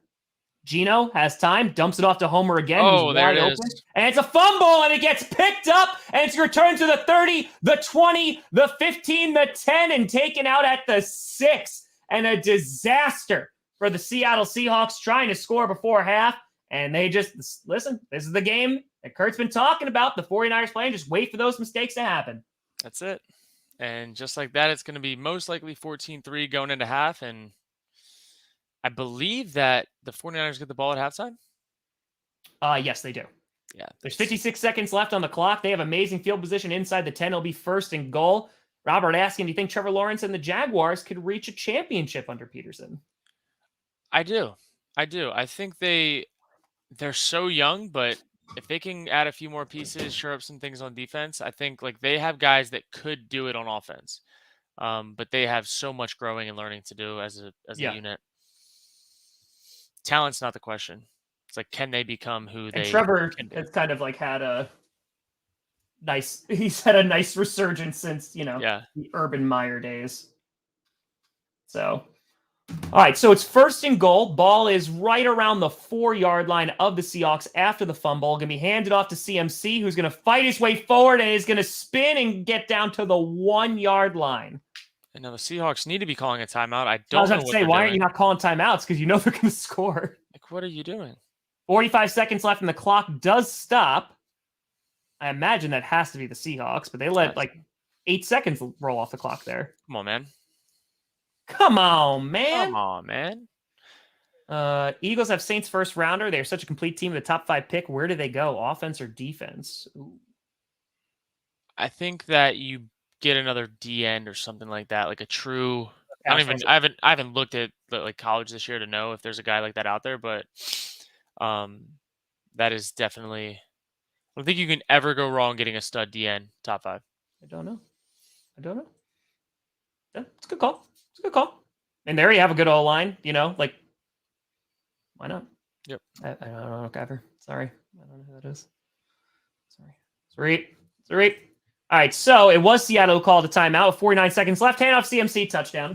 That was easy. That was easy. Off the fumble, CMC marches his way into the end zone, and that's going to be a tutty. He is a super nice guy. CMC? Yeah, he is super nice. We I think that's part of like the NFL. You have like if you have a routine, like you see the same guy in the same spot if you have the same routine every day. And we had like our hot tub routine was the same time, so we were there like just talking every day. Yeah. And he he was super down to earth, like was always like actually asking questions that he like really wanted to know answers of, not just like small talk stuff. Super personable, and dude works his butt off. Love to hear that. The kick is up, and it is good. So that is going to make it 14-3. There's 47 seconds left. So the Seahawks have an opportunity here to try and go back down the field and make this deficit a little bit better. All right. Now here comes the ultimate question, Kurt. Did I line this up correctly? The answer is very no. Okay, hold on. I have to guess when I'm doing this. This is the problem with StreamYard. It's a total shot in the dark because I literally do it blind. It looks solid though for knowing how last minute you put it together. Like, oh yeah, there we go. Listen, teamwork makes the dream work, baby. That's it. You're talented. Okay, 14-3. Seattle gets it, and we'll see. Homer was the one who fumbled that ball. In case you're just joining us, we got nearly 3,900 people in here. Feel free to like and subscribe. We are officially hold on. 876 subscribers away from 400K. Let's go. It's amazing. Let's get it. And how long ago would you say that you started? It's a great question. I mean, like the channel started in 2015, but like I was not uploading frequently. Like that's really when I started the podcast and stuff like that. But like I would say I started going like 2017, I started doing a lot more on it. And then 2018 and then 2019, I haven't missed. I've done 5 days a week since August of 2019 That's amazing. straight. So it's going to be returned up to the 30, by the way. So let's see if Geno Smith can get something going here. You can feel the bad blood between these two teams. Oh yeah, they're hate it's each a little other. chippy, Kurt. So They I have a sure are. question for you. So you were in like you're obviously in San Francisco, and you've been kind of around like when it was like the Packers or when it was with the Falcons. Does that sense of like rivalry immediately hit you? Like, do the guys just like pull you aside, like, no, like we hate them, and like this is why we hate them, or is it It's- kind of like a culture you just adopt? It's a culture you adopt. It's not like guys just like, no, we hate them, but it's like, like the Falcons and the Saints were like no, like those two teams hated each other, and both were super talented and like respectfully both good at the time. Almost strip sack there, and then what a grab by DK Metcalf throwing over Ward with 34 seconds left. That's gonna be a first down, but hold on, we got laundry. We have a flag. Yes, I don't trust me. I know all about Falcons and Saints hating each other. Yeah, and then I would say like the Packers when I was there, it was just like we're the big brother. Like, Oh, it's DK Metcalf. It's offensive pass interference. can't wait to see it. Look at that. Oh, he Come on, put. dude. All right, so And he I mean, pulled him down. they're kind of grabbing. Then he pulls in the end. Kind of okay. Dude, what are you doing, man? He- yeah. I'm just not like, I don't know. Some people's body language and like how they play and like those types of things, I'm just like, I don't like that. I don't like it. Oh, buddy. Then got to talk about Aaron Rodgers. You have the body language police after him every single week. Geno Smith on 1st and 20 after the OPI throws to Lockett, who's going to get to the 32 and get knocked out of bounds. So that's going to be a nice game there, about like, what, 12 yards? And that's going to bring up second down with 28 seconds left to go in the half. Man, Lockett's notorious for falling down. Like he like gives himself up as a receiver. He's getting a little chippy. I think this team's feeling it. Geno fires and it's caught, but it's in bounds. That's going to be caught by number 19. And that is going to be Penny Hart, wide receiver. 21 seconds to go, and they're going to have to use their second timeout here. Interesting. Okay. Seahawks are trying to get something. Oh, man. Look at DK holding on. Oh, yeah. They've been chippy all night. He's going after Ward. Yeah, he is. That's literally who DK is, though. Like that's how he plays. Like he does that to everyone, and it's just like they just let it go all game long. Yeah. You'll be seeing a lot of that by the end of the game, though. Oh, yeah. Oh, yeah. They're already highlighting it. Kurt. Yes. Least favorite primetime slot to play in? Thursday night, Saturday night, Sunday night, Monday night? Monday night. Monday. Yeah. Thursday is sweet because like like 10 days after that. Yeah, you get 10 days after, and like the work week of practice after the Sunday game to Thursday game is like it's all walkthrough, so it's kind of like nice. I also don't play, so I don't feel like shit on Thursday. But dumped it off, and that's going to be the. Oh, I know. Hold on, real quick. The 49ers called a timeout with 17 seconds left. Maybe if they can force a turnover, like during the punt or something like that. I think. Let's see. In our hearts, SB. They feel like they can take. They probably are actually. They're only calling a timeout because they believe in their offense right now. They believe they can steal a field goal. They'll probably see what they can get out of this return, and they'll probably have 11 seconds. Probably 9 seconds left. One play, and a timeout. They'll have their full playbook at their disposal, so we'll see what happens. But they're banking on a solid return here. We will see. So it's 4th and 4, 17 seconds to go. 49ers have 2 timeouts left. The kick is away. It's a really nice kick, and they are going to just let it go. And it's going to take a bounce all the way into the end zone with 8 seconds left. So they'll be on their own 20. I imagine you're going to see a kneel here. Yeah, I think so. I imagine. Oh, crap. Did I not make a halftime one? No. Sorry. Watch how fast I create this. Fast and furious. Halftime. 1 second. Boom. There you go, guys. You scared Kurt away with the tadpole talk. Look at this. Look what you did. Look what you did. All right, so they are going to kneel it, and that's going to bring up halftime, ladies and gentlemen.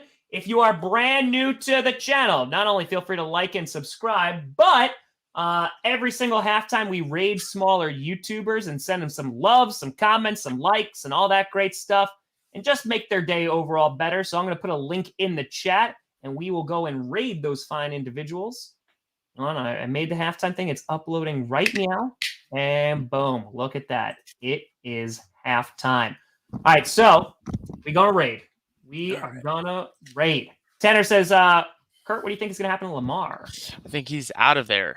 Oh, really? I do. Woo. I do. Woo. Spicy. That's spicy. All right. So, Kurt, I think you kind of know, right? Yeah. You do the halftime raids? Yes. I've been a fortunate beneficiary of those. That's true. It's very, very true. All right, so I'm going to find a link, put it in the chat, and we're going to rock, and we're going to roll. I found one already. Let's do it. Putting it in the chat. Bam, bam. Let's go, baby. Wearing a Packers hat. Rossi. Let's go, guys. Send in love. Let's go. Let's go. Pick Tom's hell. No way. Is that a Grossi raid? Let's go. Let's go. I love this. Let's go. Speechless. Speechless. Had 0 people in there. Got a lot more than 0 now. Let's go. Let's go. Kurt, pick my hell. The chat's asking. The dono's asking. Pick Tom's hell. Endless loop of golden taints. Perspective of Phil M. Let's go. This person's happy. Aaron's point of view. Oh, jeez. They happy. They happy. That's why we do it. Oh, is that a puppy? There's a puppy. Is it a poodle? Oh, It's a not a poodle. puppy. It's like a little poodle. It's like a mini puppy. All right. All right. That was good. That was good. All right. And we got puppers. Let's go. Let's go. Love that. Okay. This person is not there. All right. Here we go. Here we go. Have we rated you before? No one's there. Okay. We got bots in there. Looking. This person are they leaving? He's fixing his shorts. He left. Okay.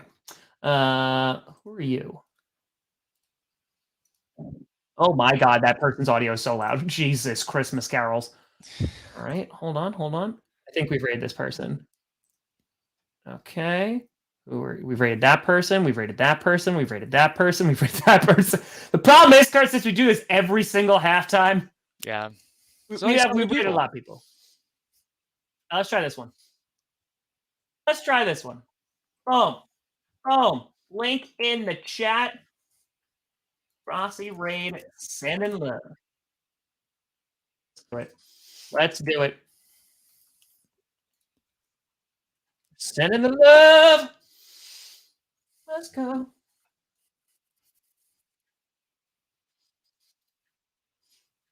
Will they notice? Oh.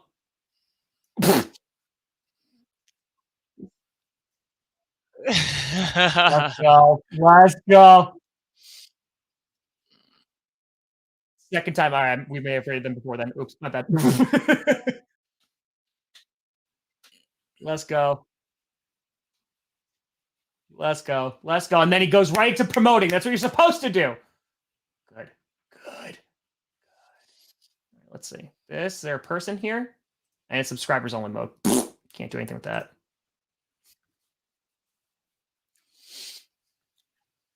I don't know if we've raided this person before. We've done a lot of 49ers games. All right, let's go.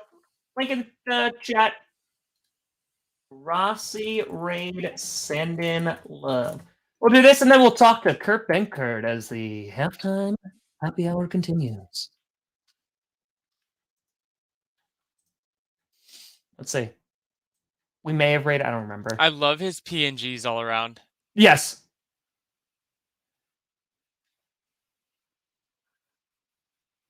did say that. Not PNGs. Let's see. Let's see. Waiting. Oh, Oh, eh. oh. Oh, he hasn't noticed yet.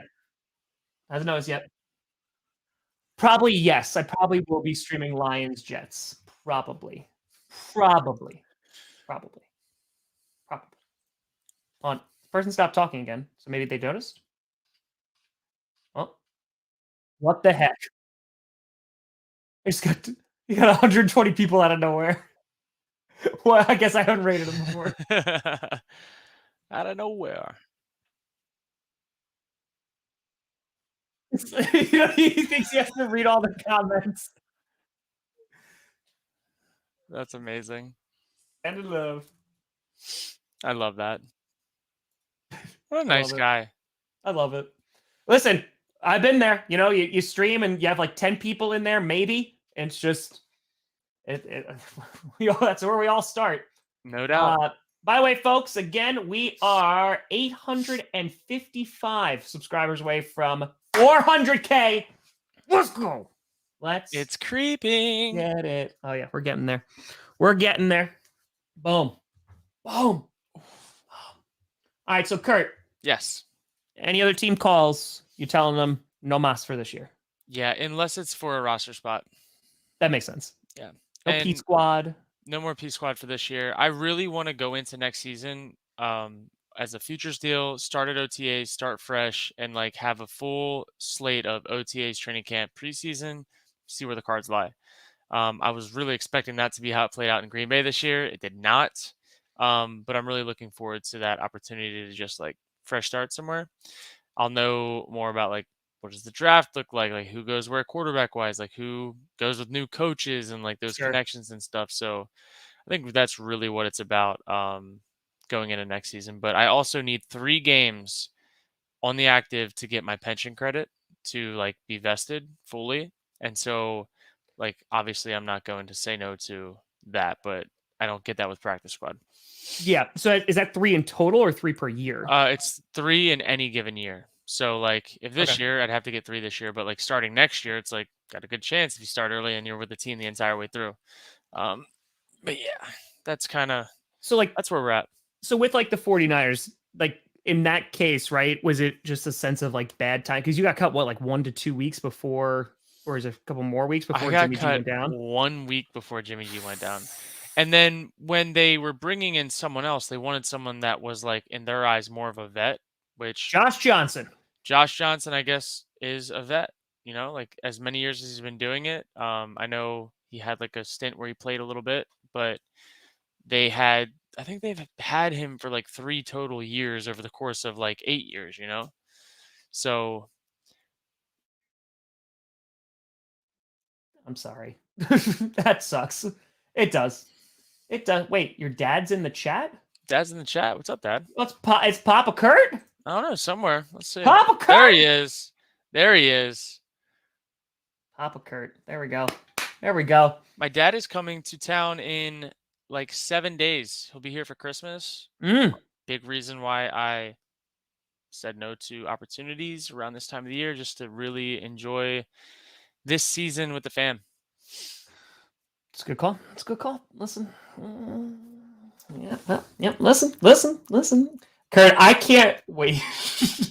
Whenever it is down the road, I just can't wait till like we can talk. Totally. It's gonna be good times. It's gonna be amazing. It's gonna be good times. That's gonna that podcast is gonna ruffle some feathers. Oh, it totally will. And I don't, and you know, like I think enough people know how I am. I really don't care. Yeah, no. Like I truly, and it's not in a disrespectful way, but I like I'm very transparent, and I have nothing to lose, you know. And that's it. Like now, like listen, you know, like we got potential other opportunities and all that great stuff, but I just think the big thing that like fans I want them to realize is like the NFL is different than it's perceived to be. And not in like a bad way, but I really like transparency across everything. Like I love that stuff. So yeah, I'm excited to talk about it.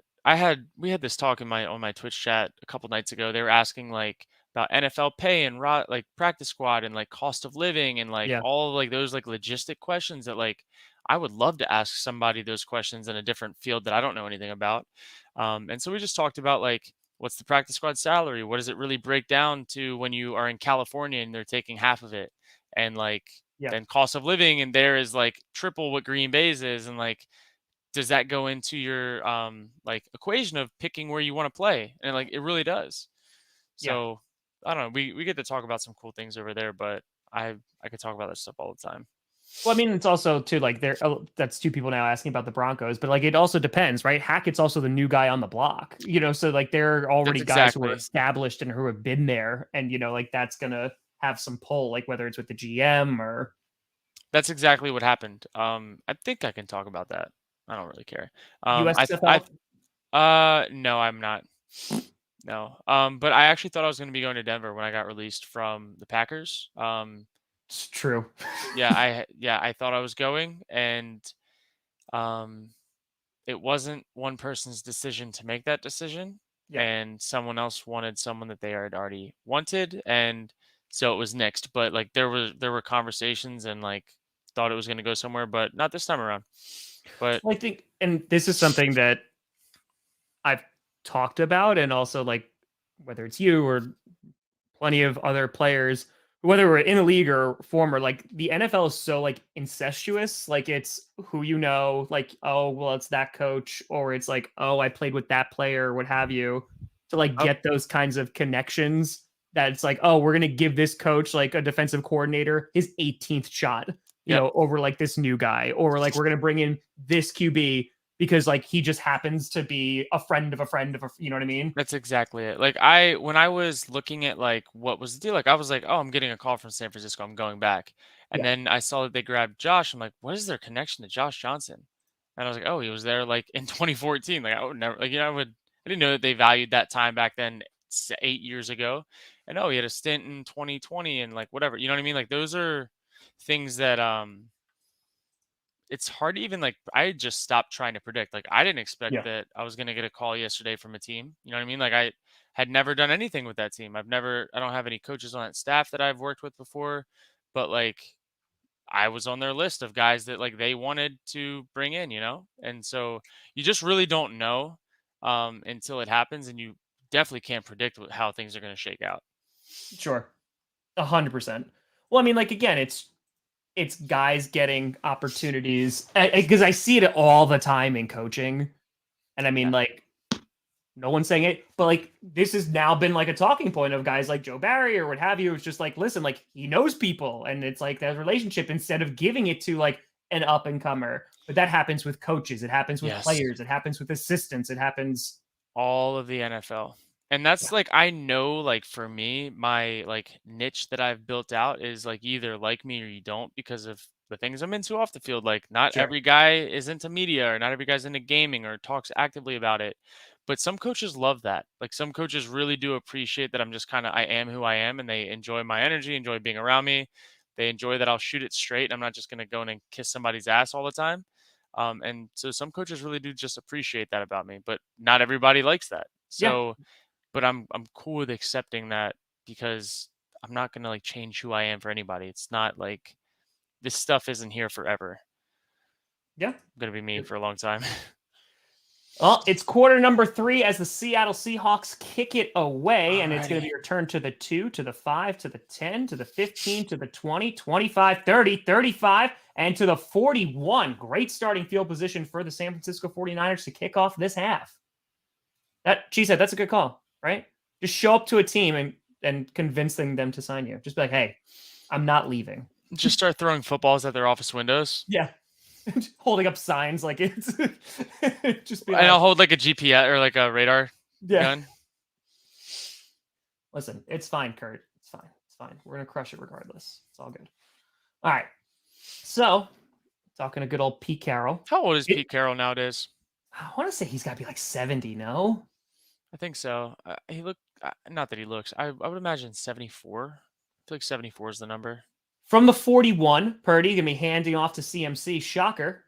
And that's gonna be a gain of about 4. CMC getting the bulk of the workload tonight. His So balance to be able to get 2 extra yards every time he's being pulled to the ground is like that adds up over the course of a year of carries. yeah. So Kurt, question for you. So you've seen this too, right? In which they've had CMC has like been back there. Elijah Mitchell has been back there. They've utilized kind of like multiple different backs, and any given week it can change. Is that more game planning, or is that like rolling with the hot hand from what you saw in San Francisco? More hot hand and also probably some workload balancing out just as it's a really long season. Yeah. And they definitely want a guy, oh my God, Wide wide open is open. Kittle to 20, sorry, to the 15 to the 10 to the 5, and Kittle just walks into the end zone. That's too He easy. made that look easy. Oh man, Kittle. Well, that's not going to help the Seahawks work their way out of this little problem here. George Kittle. I mean, he was wide open to begin with. That's a busted coverage. I want to see that again. What were they in? Hot diddly damn. And then he just like stiff-armed people. Look at that. Kittle just throwing people to the side. And that's going to be a touchdown, and the extra point is up, and it is going to be good. And just like that, a minute into the half, it is 21-3. Damn. Can't leave guys wide open for a young QB, man. Sorry for interrupting you, Kurt. Oh, you're good. Damn. Surely they didn't want their D-end linebacker hybrid to cover Kittle. Well, I mean, that's right. Isn't that like the issue like that tight ends also bring? And that's why like coaches love them. If you have a dynamic tight end, right? Like they're usually going to get that mismatch unless you're like a Travis Kelce, and it's like, well, no, everyone needs to be all over Travis Kelce, but he'll still find a way to get 3 touchdowns.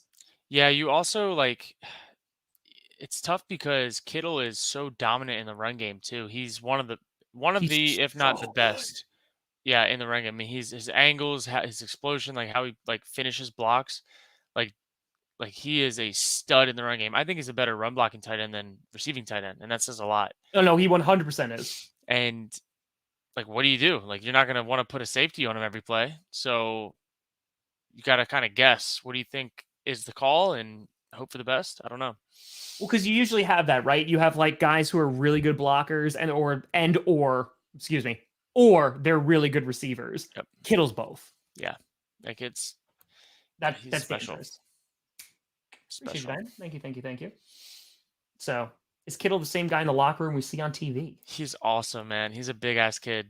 Like, love that. Super personable, like calls everybody by their first names, like 71. Addresses people, he's just a nice guy, and he will spark up conversation with anyone. That's gotta be awesome though. Yeah. There you go. KB. Much love. Let's go. The Lions keep Goff next year. I would imagine they try to draft somebody. Yeah. And have it be a transition year for Goff. Is this his contract year? What's the deal? No, it's not. He has another year. Yeah, I'd imagine they'll probably do like a Tannehill situation. Yeah. I would imagine so. Like that. Yeah. That's what I would think. But do you think so? Because the NFL is so cyclical, right? What period would you say we're in now for like QBs? Because like we had a run where it was like mobile. Like, you have the really fast guys and what have you. Do you think we're still kind of hanging out in there? Because like Jalen Hurts right now, right? Front runner for MVP. You have the Josh Allens of the world, the Patrick Mahomes, the Lamar Jacksons. Do you think it's that, or do you think it's kind of like a hybrid mix of like, no, these guys who can run, but they also can freaking sling the football? I think the prototype that people are trying to find is Josh Allen. Like, I think that is like, I think that's the most attainable direction quarterback wise that the league's trying to go, and who they're trying to find. Like, straying off that path a little bit is like totally fine, but there are only so many Josh Allen type guys out there. Sure. And I think that's why people like look at Justin Herbert the way they do, because they see him in the same frame and build. And I think that is what people want out of a quarterback nowadays. Yeah, that makes sense. I mean, because like, again, like Joe Burrow, he can run, but like he's just a really good pocket passer. Yeah. Like he is just good. Now he obviously can throw on the run and he could do all that stuff, but he's not like this the Jalen Hurts, right? He's not Yeah. like the Josh Allen, but he's also, I would say, I think you could argue that he is a better thrower of the football than Josh Allen in terms of like accuracy. Yeah. Burrow's super accurate, and I think his pocket presence is pretty good And too. off for 3. Yeah. Different style. And that's I think that's what makes the NFL so fun is like there's not just this like one guy that can be successful in this one mold. Like the best coaches are molding their offenses around who they have, not vice versa. Yeah. Yeah. It's a good call. So it's going to bring up 2nd and 7 after the Kenneth Walker gain of 3 from their own 27. Geno Smith in shotgun. He is going to dump it out to Noah Fant, who is not maybe gets back to the line of scrimmage, and that's it. Oh, look, another throw behind the line of scrimmage, Kurt. Like I just don't get it. I truly do not get it. Appreciate you. Those started as only by advantage. If you had a numbers advantage, if a guy was blitzing off the edge late and you could dump it out. Now teams are electing to basically throw it and see if you can like get 3 or 4 yards with a one-on-one. And like not everybody has those guys that they're throwing it to. No. That should be a matchup, not just a numbers deal. It says 3rd and 8 on the scoreboard with 3rd and 7 on the field. Geno Smith is shotgun with a back line up to his right. And they're bringing some pressure, and it's thrown and intercepted to the 30, to the 20, to the 10, to the 5. Touchdown. There is a flag, but it's a pick 6 right this second. We'll see what the laundry is. Bad ball, man. Yeah, he was trying to throw out of a sack. Hold on. Personal foul. It's roughing the passer. Wow. Oh, they got him for roughing the passer. But Geno was getting wrapped up when he was throwing the ball. And they're going to call it on Bosa, too. Hold on. Let's see here. Yeah, Bosa just says, get the hell out of my... Oh, because he fell on top of him. That's why. They're going to call it. That's so lame. It's good. That's why they're going to call it. Yep. So it would have been a pick 6 for the San Francisco 49ers. But Bosa falls on top of him. Wow, he annihilated Cross. He's a rookie, too. Is Jimmy G that sexy, handsome in person? Oh, my God. He's a good-looking dude. Good-looking dude. Good-looking dude. Yeah, look, and Geno escapes the sack, throws, and wide open is Tyler Lockett to the 40, but we have another flag. Hold on now. Hold on. We got more laundry. Geno avoiding the sack, gets it off to Tyler Lockett, gets the first down, but let's see. Illegal contact on the 49ers, but they're just going to decline that. So, that's it. That's it. Can't Dude, touch I am so sick and tired of these roughing the passer calls, like, that are just soft. Like, there's one thing to, like, scoop someone and plant them. Yeah. But not being allowed to land on top of someone that you're running full speed at, like... Come on, man. Yeah. It's so hands the bad. ball off inside the 40, gets to around the 38-yard line as Kenneth Walker gets about a yard or two. Not much there. So, I mean, like, but so in your opinion, Kurt, like, is that something that just the NFL is just trying to protect, like the Tom Brady's, the Aaron Rodgers, the Patrick Mahomes of the world? Like, is it probably because they make some money? They make more money if the stars are aligned. Eagles, Chiefs. Could be 49ers, though. Could be 49ers. Honestly, the 49ers. I don't know, man. Like, it does. Because, like, there's no one that agrees with that rule. There's no one that agrees with the rule. So why is the rule in place? Like, nobody's... I mean, I'll tell you why the rule is in place. Literally, that's the Aaron Rodgers rule. Is because of Anthony Barr. Like, legit. Like, they did not have that falling on top of the QB thing until Anthony Barr broke his collarbone. It's so wild. It is. So it's 3rd and 4, 11.5 minutes to go in the third. Ball's inside the 35 at the 33.5 of the 49ers. Geno Smith in shotgun with a back lined up to his left. We got 11:22 left to go in the third. Geno fires over the middle, and that's going to be caught by Lockett, and that's going to be to the 25, and that's going to bring up a first down. Why does Lockett fall to the ground as soon as he catches almost every ball? He doesn't want to get hit. I want to know. I want to get the next-gen stats on his yak. Bill's easy. Yakety yak. Yeah, like, what is his yak? -3. Like, I honestly, I need to know what is... They brought in Josh Johnson instead. What is Tyler Lockett's yak over the last few years? Can anybody send me that on Twitter, please? 10:45 to go. That's a 5th reception for Lockett this evening. Ball is inside the 25 of the 49ers. Geno Smith in shotgun. And false start. No looking, false start. falling to the left, and did he catch that ball? Dude. Holy crap. What a catch. And hold on, but there is a flag. Maybe that's the late flag you were talking about, Kurt. It had to have been a false start. It was blatant. If they don't That call was this. Young, the wide receiver, bringing that in. That would bring up 1st and goal, but that would be a really, really, really late flag. Hold on. The 49ers apparently celebrating, saying it's going to be against the Seahawks here. Hold on. Getting lots of laundry now. And it is going to be on the Seahawks. Dude. And it's holding, though.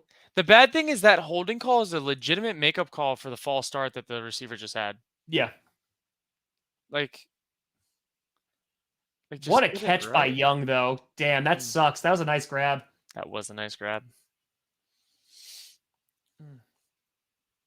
Listen, Colleen. It happens. We'll see. All right, 1st and 20, 10:22 to go. Now the ball is backed up on the 35 of San Francisco. Smith and shotgun with the back lined up to his left. It's a low snap. Geno fires to Metcalf behind the line, and he stiff arms him, but he's barely going to get back to the line of scrimmage. There's not much there. But it was like the Packers, right? The Packers back in 2011, they did the whole wide receiver screen thing, and then the entire NFL was wide receiver screen every single day. And now it's just never left the playbook.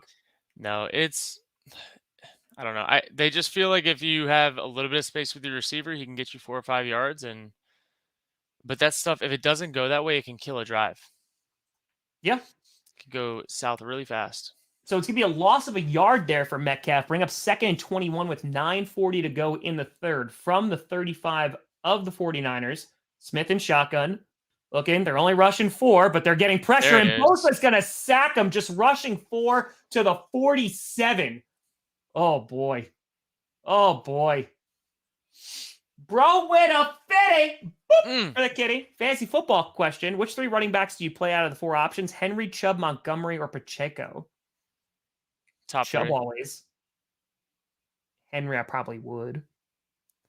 And then who are the Chiefs playing this week? Oh, the Texans? I might play Pacheco. Yeah, that changes a lot. 3rd and 32. Smith throws, and that's going to be caught by Metcalf, who has some space, but is going to get inside the 35 to the 33, but not enough for the 1st down. They're you can catch it.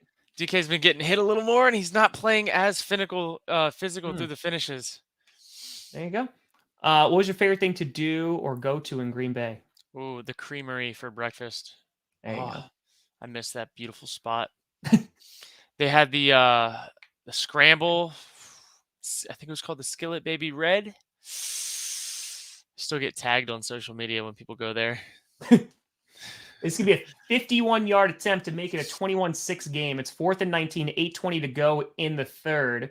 AJ, I'll get to your question in a moment because that is a great question, and maybe Kirk can provide some insight there. Myers, the kick is up, and it is good. And so, at least they score, put some points on the board, and bigger for the 49ers because they avoid the 28-3 curse. So that's what the bigger thing is. Here you go, Kurt. While we go to this commercial break, this is a great question. What the hell happens to Trey Lance next year?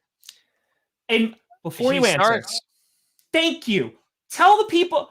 Okay, I will lay out this entirely from start to finish. If Jimmy was still healthy, went through, kept balling, and won a Super Bowl, that conversation might be different. But they're not Trey's upside as a potential is worth them running through the whole season, even if it went maybe not to plan.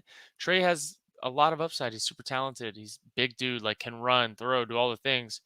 If they can just corral all of that talent into playing well in that offense, they're going to be even better. So, yeah, I think Jimmy getting hurt changed what could have happened, but I think they have no choice but to go back to Trey.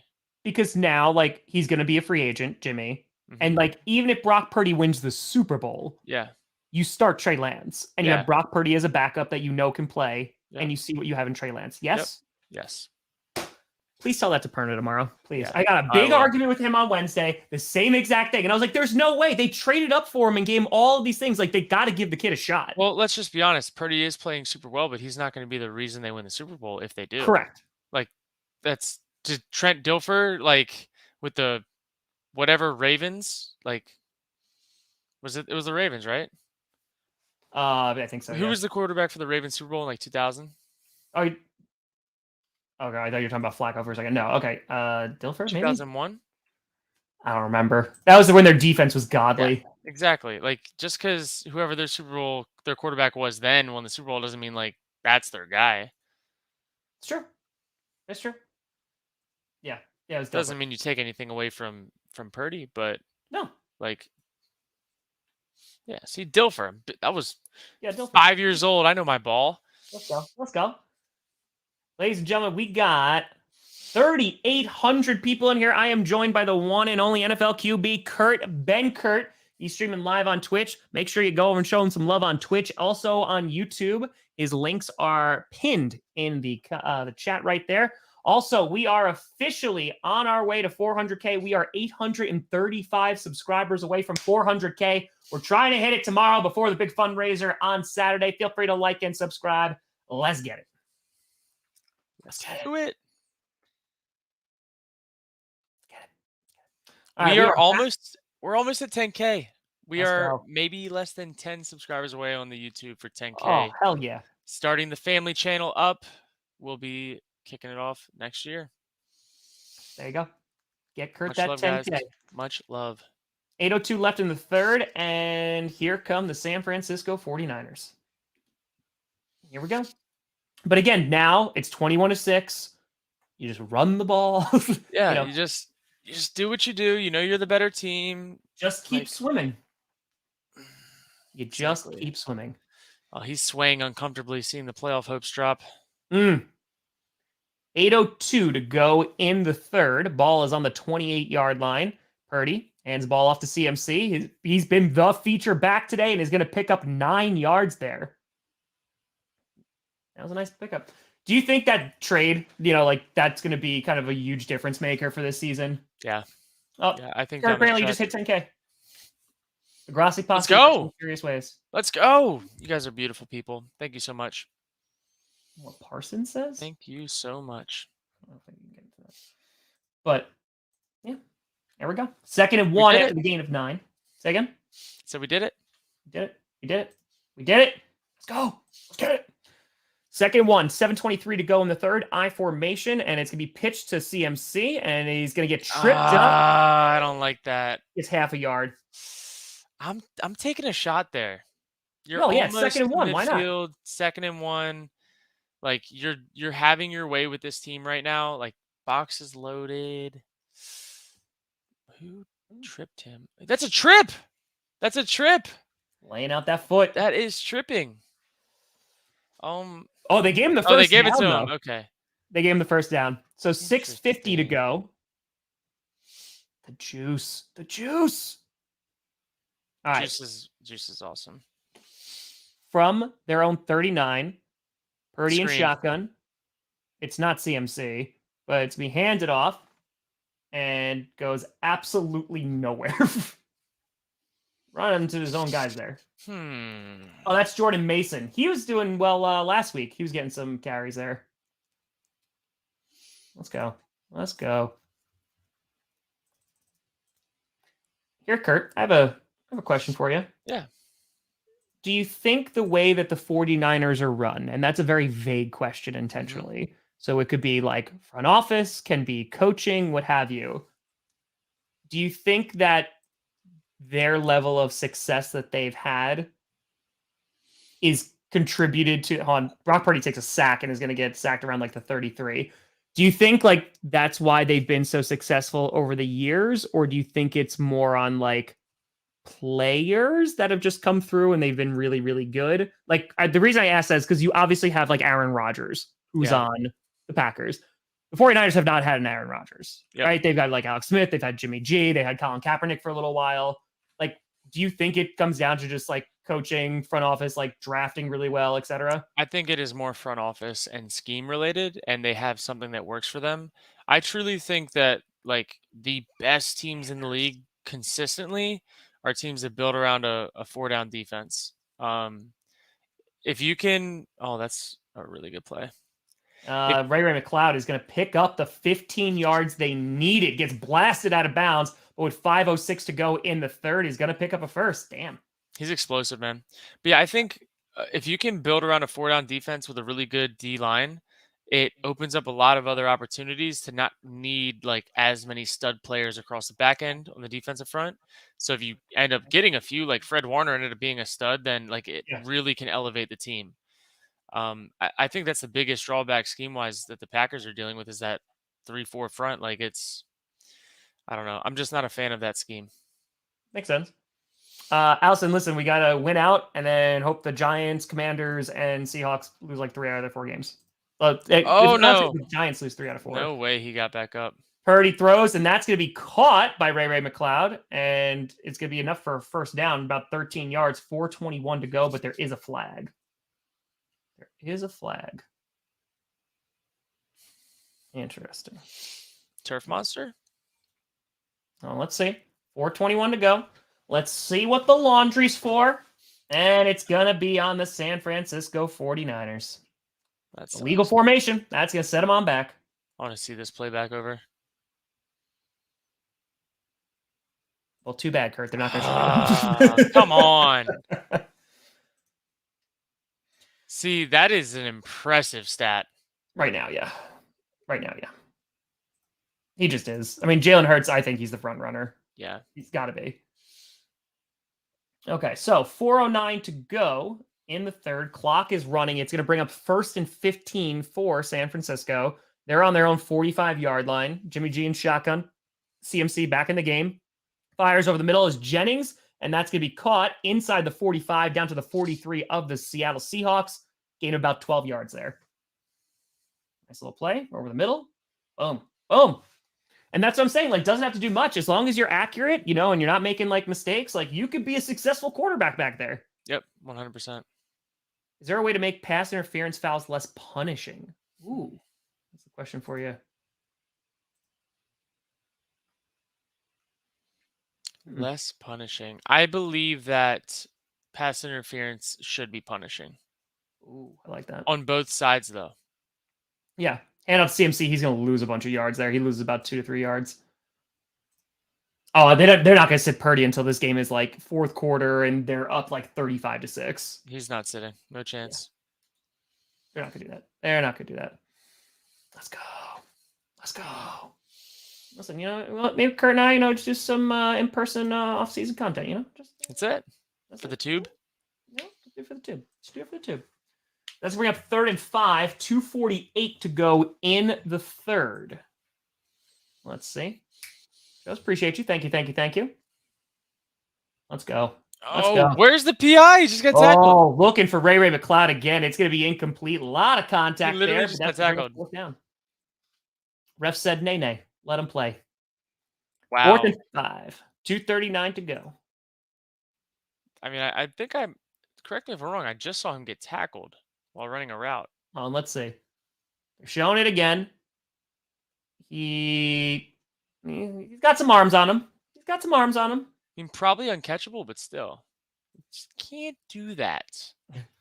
All right, so they are going to bring out the punting unit there, and it's going to be Seattle's ball. And the kick is away. And it's going to be, they're going to let it drop. And that's going to be caught within the 3-yard line. There, nice kick. Nice special teams.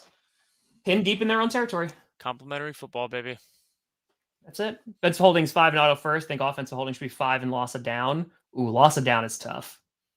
10 yards is tough. It's all 10 yards. Honestly, a holding call on offense is brutal when your offense sucks. Yeah. Because those 10 yards, it's like a mountain. Yeah, I think that offensive holding should not be a 10-yard penalty. I think 5 yards and loss of down is like, I think that's more fair. Like, Yeah, that's actually a really good point. I've always looked at offensive holding as being like, oh God, we gotta deal with that this drive. Yeah. Like, that's a good way to put it. Almost like an impossible task. Yeah.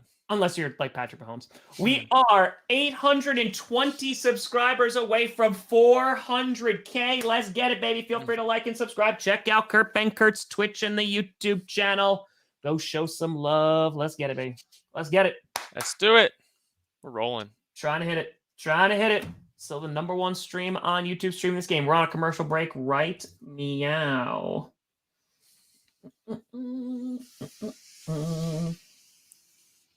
All right. I don't know if we'll hit it tomorrow. I'm trying. The grind is real. The grind is real. Always. Also, Kurt Benkert will be live with Brandon Perna and I tomorrow, 11 a.m. Eastern for GPS. I think that'll be on my YouTube, correct? Like you can push that to that? Yes, that will be on YouTube. Yep. Awesome. Sweet. It'll be on the family channel. All things. Let's go. It's like a sack. Yeah. Mm-hmm. Volume super weird. Blame StreamYard. I love it so much. Love StreamYard. How is my volume, chat? Is it Yours like is great? It's solid? Beautiful, Kurt. It's the greatest thing I've ever heard in my life. Oh, look, it's the Russell Wilson trade. Oh man. Oh god. I think it's safe to say that Seattle won that trade a little bit. Seattle definitely won that trade. Honestly, it was highway robbery. Ooh. Oof. First, second, fifth, plus a lot of stuff. Yeah. It's a lot. And then just compare that with also the way that Wilson's been playing this year. Yeah. I don't know, man. I don't even know like what type of player you trade that much for. You know what I mean? Like Rodgers. All right. So from their own 4, here comes Seattle. They need a drive. they need a touchdown bad. Geno out of his own end zone in shotgun, the back line up to his left. Noah Fant in motion. He's going to jump it off. It's going to be caught to the 10. Tell me that's Tyler Lockett. It is Tyler Lockett who fell down immediately. Dude, I need to tweet it. I need to tweet it. I'm never going to not see that. He literally caught it and dropped immediately. Oh boy. Yeah, we're going to get that out of my head now. Kurt. Let's go. Appreciate that. There we go. Oh, you jumped the wrong one. Oh. Noah Fant gets the first down there. Nice grab. Almost could have had that pick. Could have. I had to finally tweet it. I think I may get crucified on Twitter by Seahawks Nation, but I just need to know what's the dude's yak? What's like? Walker is going to get a gain of like 6-7 yards and scramble out of bounds with 96 seconds to go in their prime. Will Geno Smith get a big payday? He's going to get it from somewhere. I think he's going to get good money to start somewhere. So, yeah. Gotta have a good headset for game streams. We need to set up like Tom for reaction live streams. What? So I do have a mic that is in storage right now from when I moved to San Francisco that I just haven't pulled out yet. Hand off to Walker up the middle is going to pick up about 3-ish yards, maybe 4. It's going to bring up under a minute to go in the third, and third down at about 3, it looks like. That's what it looks like. But yeah, so you know what? Question for you. Yeah. Jimmy's going to start next year somewhere. I'm thinking Jets. Wow. Think of the connection. I mean, like, there it's is there. A connection. I think Jimmy elevates them. I think he'll run the offense that Salah wants to run. They're gonna get their running back. Defense is gonna be nasty. Yup. It's gonna be the 49ers of the East. That's honestly a really good point. And Geno, there has to be holding there. Just throws it and it's caught. Is that the most amount of flags on a play of all time? Yeah, I just saw like 6 flags. Homer catches it for enough for a first down, but there are like 18 flags there. There is enough for a laundry hamper out there. Hot damn. There's so many flags. But yeah, no, I think he goes there. I mean, because he has the solid connection. He doesn't need him to do anything crazy. They have some good wide receivers. They have some good weapons. They have the running backs, and their defense is disgusting. Yep. So why not Man. be the new 49ers? That's actually a really good call. I'm excited to see how Brees Hall recovers from his injury Dude, because he played so well this season too. when he got injured, my whole fantasy team started to get like knocked out, and it was just a bad deal. But Let's see how many. All right, there's holding on the defense. Holding on the defense again. Then there's illegal hands of the face on the defense.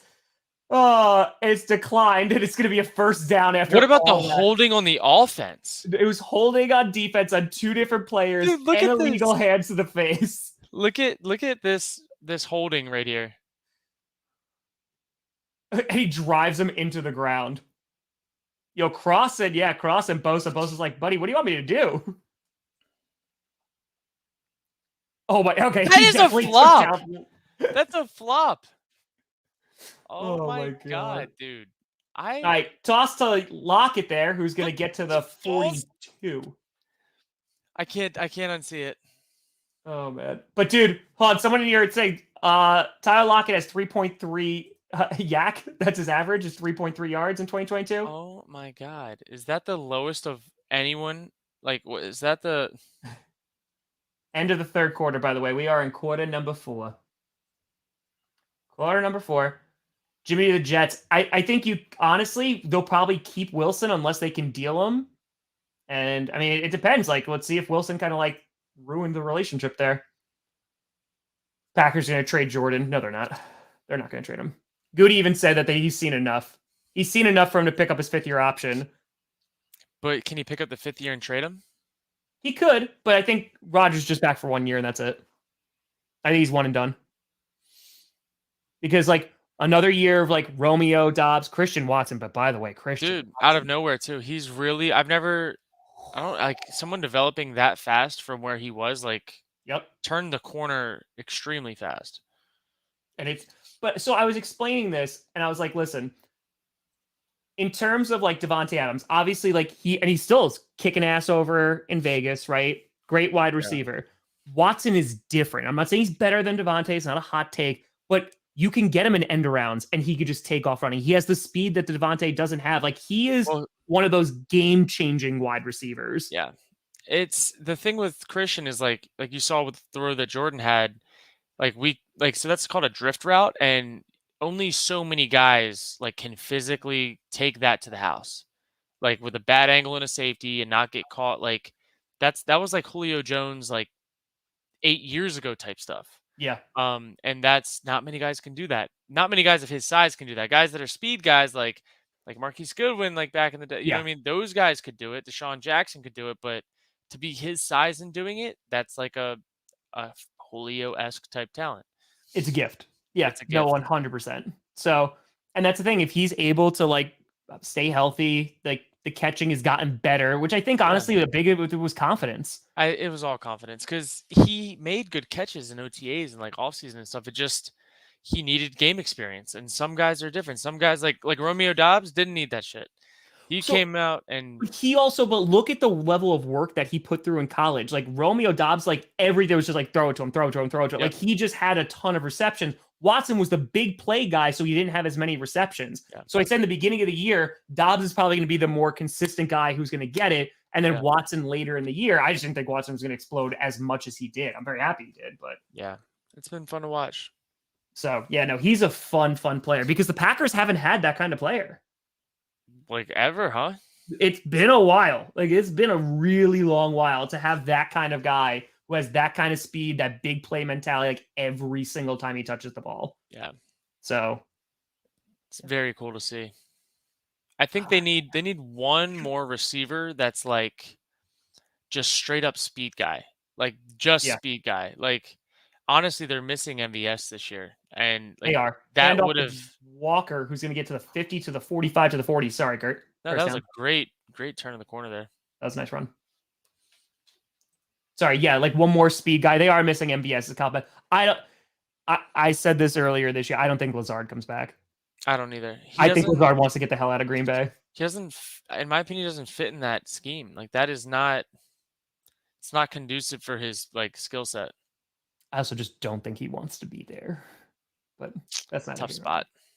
So yeah, no, I don't think he's going to be there. But Packers have to make some decisions, like Elton Jenkins. Like that's gonna be a decision. Yeah. 1st and 10, 14:22 to go in the game. Gino out of the shotgun. Ooh, pressure. Fires and it gets tipped up and it's incomplete. It's bad down the line. Chris Johnson's been a wide receiver instead of running back. He had burning speed. I think it worked out pretty well for him. Yeah, I think he's okay. He did all right. Jets going after Gino? I don't think so.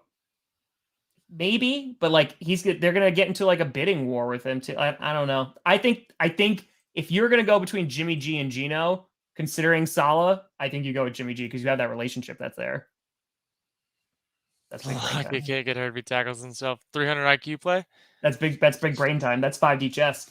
2nd and 10. Looks like the Seahawks are not set. All right, here we go. 2 seconds left on the play clock. Geno Smith just gets the ball off, fires, and that's going to be caught. And that's going to be a gain of about 6 to 7 yards. And that is going to be Marquise Goodwin with the grab. I think the thing about Lockett is it's not even so much like the fact that he goes down early. It's how early he goes down. Like he doesn't even take like a couple steps before going down and like getting touched. He doesn't want to get touched at all. Yeah. Yeah. I also have a question about, we'll get to a break. I have a question about the Rams. Oh. got some questions about the Rams. It is true. You do need the right pieces. I mean, they have a great running game when they do. Their offensive line has gotten better. They had an offensive line, which they didn't have with Russell Wilson. Yeah. All right, there's a stoppage right now. So this actually is perfect. It's 3rd and 4. There's a stoppage. Maybe it's an injury one. I saw guys running out with water bottles. Hold on. What do the refs want? 3rd and 4. It's a challenge. Did not catch the ball, complete the catch. Okay, so San Francisco is going to challenge. Play on the field. We're going on a commercial break. Okay, Kurt. Yes. You're obviously just in the division. So the Rams, they go all in. They go as all in as you could possibly go all in, right? Yeah. OBJ, Von Miller, Matthew Stafford. They trade their first picks and their son's first picks, right? So they're never going to pick again in the first round. They win a Super Bowl. Now this year, you don't know what Matthew Stafford's outlook is going to look like. Spinal contusions, like who the hell knows? Hopefully he just plays again or he's okay, right? So that happens. Worth it? Because you got the ring. No. Ooh. I don't think so. I don't think selling out for one ring, in my opinion, is like I think like what you can really measure like true success is like what you can build for like longevity. Like doesn't it have to end in a ring or no? So I mean, Packers, yeah, you would love for success. it to. Like you're saying the Packers with Rodgers, right? He's only won one ring, but they've been in the playoffs all except 2 years of his career? 3? Yeah, I think that's more successful and harder to do than just winning a ring one time by buying all of the players that year that fit the pieces and selling out for future years. Because you're selling out knowing that you're going to be terrible in the future and you're not going to have a job if you're terrible.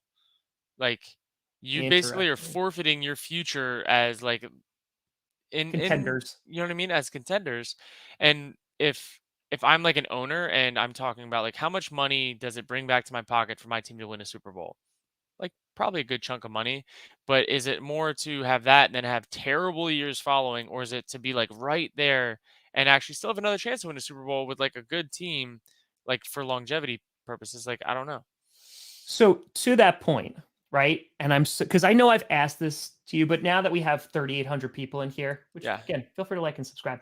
Now that we do, the amount of people that go, the NFL is rigged because the Buccaneers, they win it and it's at home, right? They get a home stadium. It's Tom Brady, first time in the NFC, what have you. The Rams, the NFL does push LA really freaking hard. So hard. And like LA is not a football city at all. No, it's not. They push it, right? Rams win a Super Bowl in their building.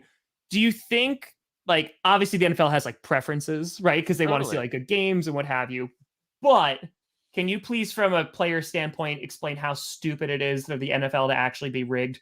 The NFL is not rigged. It's just like, I would say there are things that people would like to happen for certain reasons, but like you can't rig it. Like, I just. Sacked at the 45, fourth down. Ooh, is he hurt? He's getting up a little slow, but hold on. All right, he's limping. Uh-oh. Oh, and then there's some pushing going on. All right, there we go. All right, so Armstead brings him down. I'm sorry, continue. No, yeah, I don't know. Like, okay, think of it as a Packers fan. Take yourself back 12 years from now or 12 years ago. Yeah. Like, had you have had a team that sold out to guarantee that Super Bowl win versus it being a close, scrappy Super Bowl win, would you have sold out not knowing that you would have won that Super Bowl to win it and sacrifice the next 5 years of your franchise I think and fandom?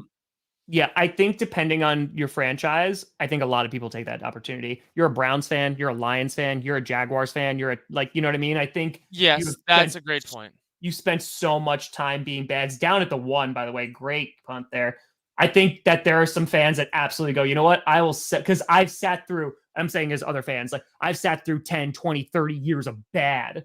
So you know what? Yeah, if we suck for another 30 years after that, I don't care. At least I had 1 year where we got a ring. That makes sense. Commanders 3 or 4, 3 out of 4. And then with the Seahawks, I think 3 out of 4 too. Or the Giants, just 3 out of 4. Anyway, so going back to it being actually rigged, there's no way. Yes, the NFL again wants things to happen, because it'd be beneficial, but like, does it make more money for NFL teams in marquee cities to be good? Like, does it make the NFL more money? Yes.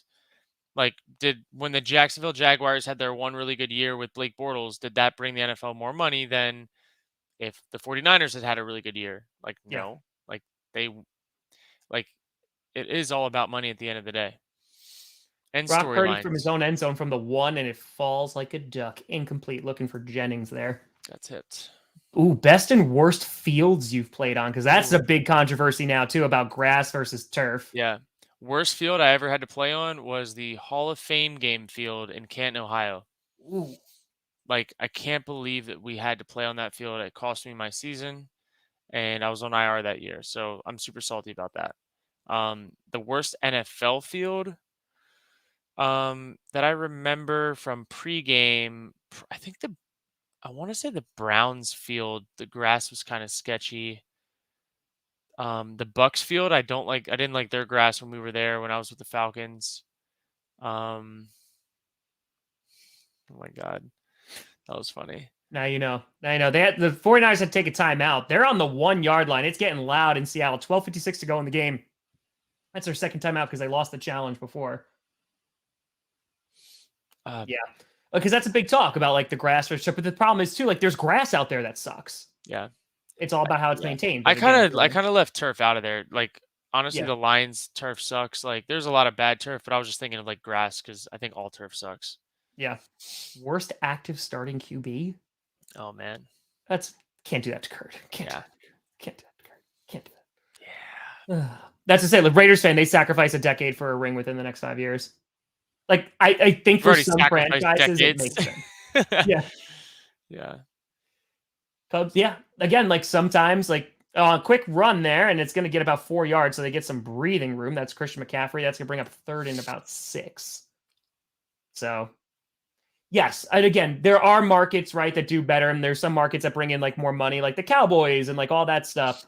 But at the end of the day, I think what gives them that perception too, it doesn't help when you have gambling companies now that are partnering with the NFL, because it just opens up the door for because there was that Mike Evans was giving the ref a phone number or something, and they was oh, are you signing for all that crap?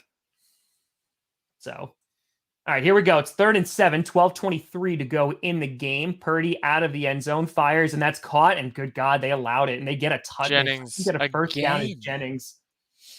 He's the 3rd down target, man. I do not know how they're just letting him get space. Yep. Saints and oh God, they both need QBs. I mean, again, the Saints, they're kind of in trouble, but the Panthers, they're going to be in good position to draft one. Unless they make the playoffs, which is very possible. It's crazy. So, yeah. Yeah. No, LA, I mean, again, I think it's also, LA hasn't had that consistency, right? People teams leave, teams go, and it's just, I think it's also been set up. It's kind of like the Vegas too. right? It's kind of like, oh, it's like the tourist attraction for It like, is. people to visit when they're there, not necessarily for a fan base to like thrive. CMC loses a yard there. It's gonna be 2nd and 11. Like what they really want is to run concerts in those stadiums when they're not running football games. Yep. Like that's what it's there for. Yep. So it's interesting. The NFL is a very interesting business. Like, like it's just weird though. Like some things are just so coincidental. Like, how much money you get, from Madden, and then how much union dues are. It's It's really coincidental, isn't it, Tom? really weird. Really weird. All right, 2nd and 10 with under 11 minutes to go in the game. Brock Purdy and shotgun with the back lined up to his left. And looking around, and incomplete. I don't know why you even throw that ball, because looking for Christian McCaffrey, but I don't even know why you double covered. I don't even know why you did try that one. Yeah, it was a good decision to dirt it once he pulled the trigger. 4th largest market is Houston. Oh boy. Ooh, have you noticed? Houston needs a rebrand. Yes, they do. Yes, they do. Houston needs a lot of things. Have you noticed the difference in fans in each city? Heck yeah. I mean, culturally, like how much they care, their interests. Yeah. Oh, come on, Trent. We got laundry there. 10:50 to go, and I think we got a cha-cha. Yep, we got a cha-cha. Boom. False start, gonna set him back 5 yards. What are like players' relationships with the refs? Some of them know the guys. Like Aaron, when he would talk about him, like, yeah, I had Tony here. Like you can remember these dudes' names. And I'm like, holy shit, like you've been playing forever, dude, you're old. Yeah. Some of the guys, like, it's interesting. Some teams really take like who the refs are to heart, and they'll point out, hey, this staff is leading the league in this specific call. Like they're gonna call it. Purdy running out of his own end zone right now. Hold on 1 second. Dumps it off to Ray McLeod to try to make a play on 3rd and 15, but it's going to get knocked out of bounds at the 17, and that's going to be 3 and out. Sorry, Kirk. No, but yeah, it's refs, when it's like a noticeable thing that crew is known for, then like they typically point it out in team meetings, like, hey, this week we got to know they're going to call this rough in the pass, or they're going to call defensive holding. Like, it's pretty wild. There shouldn't even be that in football. Yeah. It is, because it's not consistent. Like that's the biggest issue. Like that's the number one thing I always complain about is consistency. Yep. But like also the NFL is such a reactive league rather than being proactive. Yep. It's an issue. Like you have players who are literally advocating. They're like, hey, like you want to make money. You know what doesn't make you money? When your stars are out with ACL tears because your fields are garbage. Yep. That's the truth. It is the truth, man. And like, I think the biggest thing is like, how much would it cost per year to have turf? I mean, to have grass instead of turf. And but that's the thing. It's the owners, dude. Like, for example, look at Dan Snyder, like one of the worst, if not the worst owner in the league. And like, you know what I mean? Like cutting corners everywhere. Yeah, I think, and two though, like, it's the way I want to word this, like being politically correct. You take grass versus turf, right? And how many injuries are happening over the course of the year that are directly because of turf? And how much money do those surgeries cost logistically? How much does it cost to then have to roster another player that you would not have had to roster? And then how much, you know what I mean? Like how much does that add up through the course of the year that is probably less than just making the swap and maintaining? Like that's like, it's one of those like startup costs that people don't want to like get over. But I would have to say logistically, if you are selling more jerseys because your star player didn't get hurt, like I would imagine that all of it actually helps the owners pad their pockets more if they make the switch. Yeah, it's that short term, right? It's like the short term cost that they don't want to pay. Thoughts on the new USFL CBA? I actually don't know anything about it. There you go. But yeah, so it's frustrating. I mean, like, listen, you had a fan fall on Jalen Hurts. You know what I mean? Like you have pool water freaking leaking down. Not once, not twice, but more. It's just, the problem is at the end of the day, like, so there's some grass fields that are out there that are also terrible. Yeah. Like it's not just a grass versus turf problem. but it's because it's left up to the owners and individual teams. You don't get consistency. It's no consistency in the conditions that you're playing in, and so Ooh, there you go, it's Josh. part That's a of. good call. Yep, it is, and so we would talk about it in Green Bay, if you're like a vet that had always been there, when it gets to a certain part of the year, no matter the temperature, no matter the weather, the grass is slick because of the back and forth freezing, not freezing, dew, whatever. And so Aaron made it a point to the team that hey, you need to start wearing detachable spikes X point in the year, if the grass is a certain way, or else you're gonna slip. You're gonna be losing your feet. Sure. It is what it is. But he had been there forever and known that that's how it goes. At this point in the year, I need to switch my cleats. But that's a competitive advantage for the Packers when you have guys that are going out in warmups and maybe they only pack 2 pairs of cleats for themselves, not detachables. And so, oh shoot, I don't feel comfortable in any of the cleats I'm wearing. Looks like I got to figure out a way. And that those little details matter. And Yeah. it really does matter. Same thing for other teams when they go to play in Green Bay. They don't have all of the all the cold weather gear ironed out perfectly like the Packers do. The NFL issues cold weather gear. There's standard issue stuff. The Yeah. Packers go and they have it tailor made specifically with extra additions and Sherpa lining and they do different things that's separate from the standard NFL issued equipment that Yeah. makes a difference. It's crazy, but those are all the home field advantages that really exist in the league. Right. It's like those times where you have heat, the Cowboys are bringing their own benches, right? Yep. So to put on the sidelines. Kick is away, by the way, and it's going to be fair caught at the 46 for Seattle. Yeah, it does. It definitely does. Makes the grass grow. More poo. That's true. Before Niners. Yeah. No. Again, folks, check out Kurt Benkert streaming on the Twitch, and also check out his YouTube. Just hit 10,000 subscribers. Link is in the comments. It's pinned at the very, very top. And we got 3,900 people in here. We are the #1 stream on YouTube. Appreciate y'all. Feel free to like and subscribe. We are officially 805 subscribers away from 400K. Let's go. That's electric.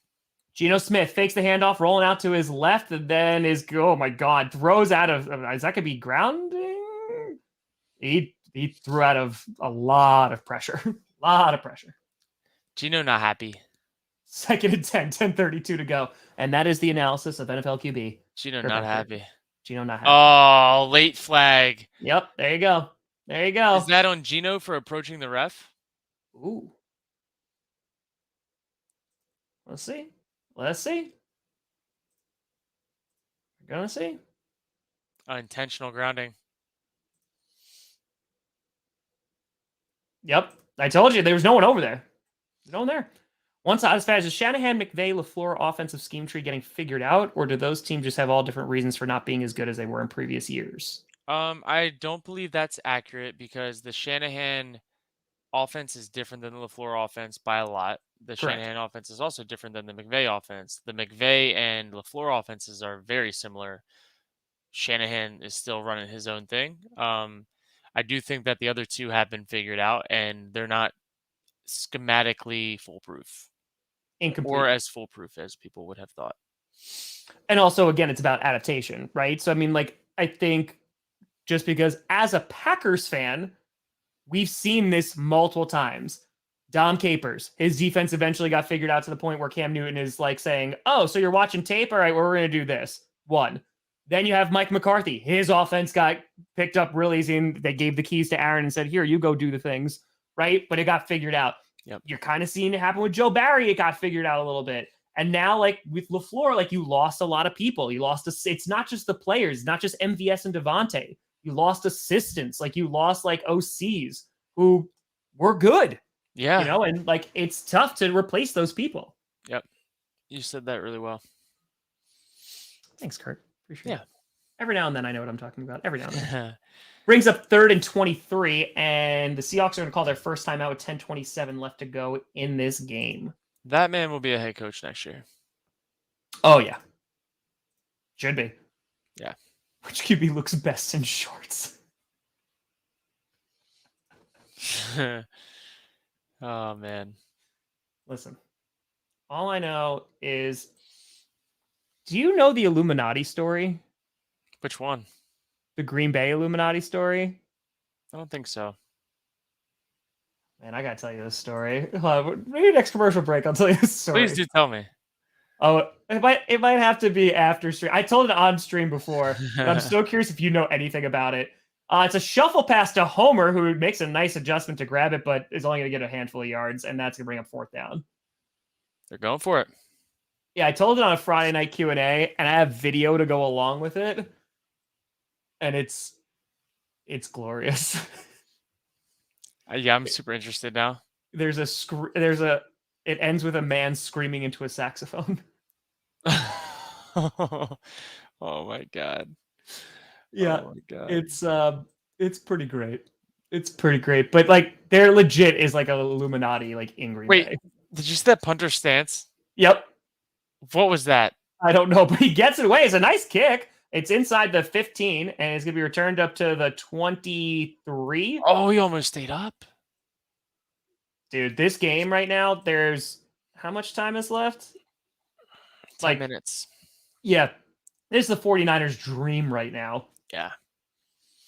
All right. So do you know, I'm not going to name names or name like things, but do you know of a place in Green Bay where a lot of the players go? There's a guy, Chef, and where it's like the majority of the players go, it's downtown Green Bay and like for all like the events and things like that. Yes. Okay. That's like hardcore Illuminati, like not even jokingly. So this happened when I was there. It was with you. I went in April when we did the video, right? God, I can't believe that happened this year. That was this year, dude. I was a Packer then. Yeah. Oh my god. They knew after you threw me the ball, they're like, he's too good. He's too good. We can't let this out in public. We can't. So it was the day after we did our whole video, and I was invited out to that place. And it was after like a concert had happened, like the place was closed. They were doing family. So like, you know, like they had dinner. AJ Dillon was there. His then fiance was there too. So I was like shooting shit with AJ, like, and just like busting his chops. It was great. It was a good time. So now like every time I see AJ, like I bust his balls. So we're there, and like I get there, and like the guy I'm with like just goes, "Hey, can we go upstairs to Chef?" And Chef's like, "No, you can't go upstairs right now." And I was like, "Okay, this is weird." Like I was just like brought to this thing, like I don't know these people, I don't know anything. So we go and we sit family style, and it's like all these like important people around Green Bay, and like they're just like they're high ranking, you know, whether it's players or you know members of the community that are very high ranking, and every now and then there's mention of a cellar. And I start like joking around with like the staff because these are people that I don't know, but like I can relate to. And I'm just like, hey, so are they just gonna like straight up murder me in the cellar? And they're like, yeah. And I was like, okay. So it's at this point, I can't eat anything there because the people I was with didn't tell them that I was vegan and I was too polite to tell them. So I was just like drinking beers and I was like, I'm just going to feel good. So I'm sitting there. At one point I go to AJ, who was like being loud, and I go up to him like, if you don't shut the F up, like they're going to kick you out. He starts cracking up laughing. It's a great time, right? So then they go, we're not back at the game. Right now, like you could go upstairs now. So I go upstairs, and I don't know if you in this place, if we're talking about the same place, there's like a pool table to the left, and it's like Jordan Love like signed a jersey to Chef, and it's like, you know, and then it's like the Lumineers signed stuff and like all these things. There's like back rooms with like poker tables and stuff, like you're walking in the back of like a mafia movie. That's bizarre. Hold on, handoff to McCaffrey, gets to the 28, gain of about 6 to 7 yards. So there's people up there. They're ingesting things. It's a good time. I go to this one person who seems like nervous, and I was like, hey, what's going on, man? Like, I'm Tom. He's like, hey, what's going on? I was like, is it just me or is this like a cult? He's like, oh my God, I'm so glad you said something. Because it's just like, it was a weird vibe, right? So, hold on, 2nd and 4 after the gain of 6. I'm locked in right now. I know you're locked into the story. 9 minutes to go in the 4th. Ball is on the 28. Jimmy G in shotgun with backs surrounding him. He's going to hand it off to CMC, who has a clear path up the middle and is going to get to the 439. So that's going to be a first down. So anyway, so I go upstairs and we're talking and whatever, and I'm just like trying to like mingle. I go downstairs, AJ ditches, he leaves, and he's like, all right, bye. So then like as people are starting to clean up, they go, okay, I think it's time to go down to the cellar. I was like, good God, man. Like, I legit was like, haha, you're going to kill me down there. And then I was like, oh, yeah, I'm going to die. Like, the sous chef saw that we were going downstairs and he went like this to me. Like, he did like the whole finger across Oh the my neck. God, And I I was like, love it. okay. So we go down. Oh, not Jimmy G. Sorry. No, just Purdy. 8:15 to go. Hold on. 1st and 10. Ball's on the 39. Purdy and shotgun. CMC. Look, he gets the handoff again. Gets 3-ish yards. So they're 43. It's a cult. So anyway, we go downstairs and it's like these rickety, like wooden steps. And the door, like there's like a little like canal that's like in the back of the staircase. And it leads down a dark hallway, and there's a rickety old door, like a big metal door at the end. And I was like, what the F is this? So I wind up going through. There's pigs, full pigs hanging out from the ceiling. And I was like, oh, like I'm legit gonna die. Did you take any pictures? I have video. Hold on. Fakes the handoff to CMC. Purdy, they're throwing wide open, and that's going to be caught all the way up to the 30. And a big-time first down caught by the big tight end, Tyler Croft. They don't believe in covering tight ends in Seattle. I guess not. It goes against the culture. Culture. Yes. So, anyway, so it's first down. So, and there's like thousands of wine bottles. Like there's a ton of wine that's there. And there's just like chairs in a circle. I was like, all right, this is standard. So I sit down. I'm with the guy that I'm with. And there's this bald guy who's like 2 seats away from me. And the chef is sitting next to me. Hold on. I formation from the 29. And it's going to be handed or pitched to CMC, who just spins his way down to the 26. So the bald guy starts muttering to himself. And he's like, I'm going to do it. It's like, I've been thinking about it all week. I'm just going to do it. And I'm legit like, I'm going to die. At one point, like, they open a $500 bottle of wine. And they're like, Tom, you want to try it? And I was like, yeah, when the hell am I ever going to try a $500 bottle of wine? Like, sure. I'm dying anyways. Yeah. So I taste it or whatever. And they're like, oh, what does it taste like? $500? I was like, tastes like wine. So this guy is muttering to himself, like, and just be like, oh, okay. And then he's like, Chef, should I do it? And Chef's like, yeah, you should do it. And I'm like, what is happening? 2nd and 7, 5:55 to go in the game. I'm on edge right now. I know. Purdy hands the ball off, gets like a yard. So the guy stands up and he walks like into the distance. And he was very pleased with that pun. He walks into the distance and he comes back with a saxophone. And he sits down. So I guess he might have been part of the band that was like that played earlier that night. He pulls out the saxophone and a different guy turns to me and goes, oh, he like doesn't breathe. Like when he can play saxophone, like he can hold his breath for like 3 minutes and play. And I was like, oh, that's crazy. And then he goes, yeah, he also has a really like unique technique when he plays. And I was like, okay. 3rd and 6, Purdy looking, firing over the middle. Oh, dropped. Looking for Ayuk, incomplete. I'll bring up 4th and 6, 5:05 to go. So this man starts playing the saxophone, and it sounds really cool. Like the acoustics are cool in the cellar. And then he starts screaming into the saxophone while he's playing. So as he's playing, it sounds like, ah. And now at this point, Kurt, I'm like, all right, I don't know if I'm going to die. I don't know if I'm going to get initiated into a cult, but some like people brought out their phones. So I'm like, I'm going to do this so nonchalantly. I have to record this so people don't think I'm making this up. Robbie Gould, it's up and it's no good. Thank God I don't have to adjust the score. It's good. He missed it. Wide right. Why couldn't he do that against the Packers? It looked like he got tipped. No? Like it looked like the guy almost hit it with his finger. Yes, I said, Allison, yeah. So the Seahawks and Commanders need to lose like 3 out of their 4, or the Giants need to lose 3 out of 4, and the Packers need to win out. That's how they can get in the playoffs the easiest way. All right, we're on a commercial break. Football's interrupting the story. Like we're all exactly. Like, on edge so he's screaming into it, and he does it multiple times. Now, here's the thing. I have the video. Are you going to share it? I've showed it on stream before. I'll show it at the end of the game. My stream is dying right now. I just have to find it. We got 3,800 people in it. Feel free to like, subscribe. If enough people want it, I will show the video. It does get me copyright, but I don't care. It's fine. I don't care.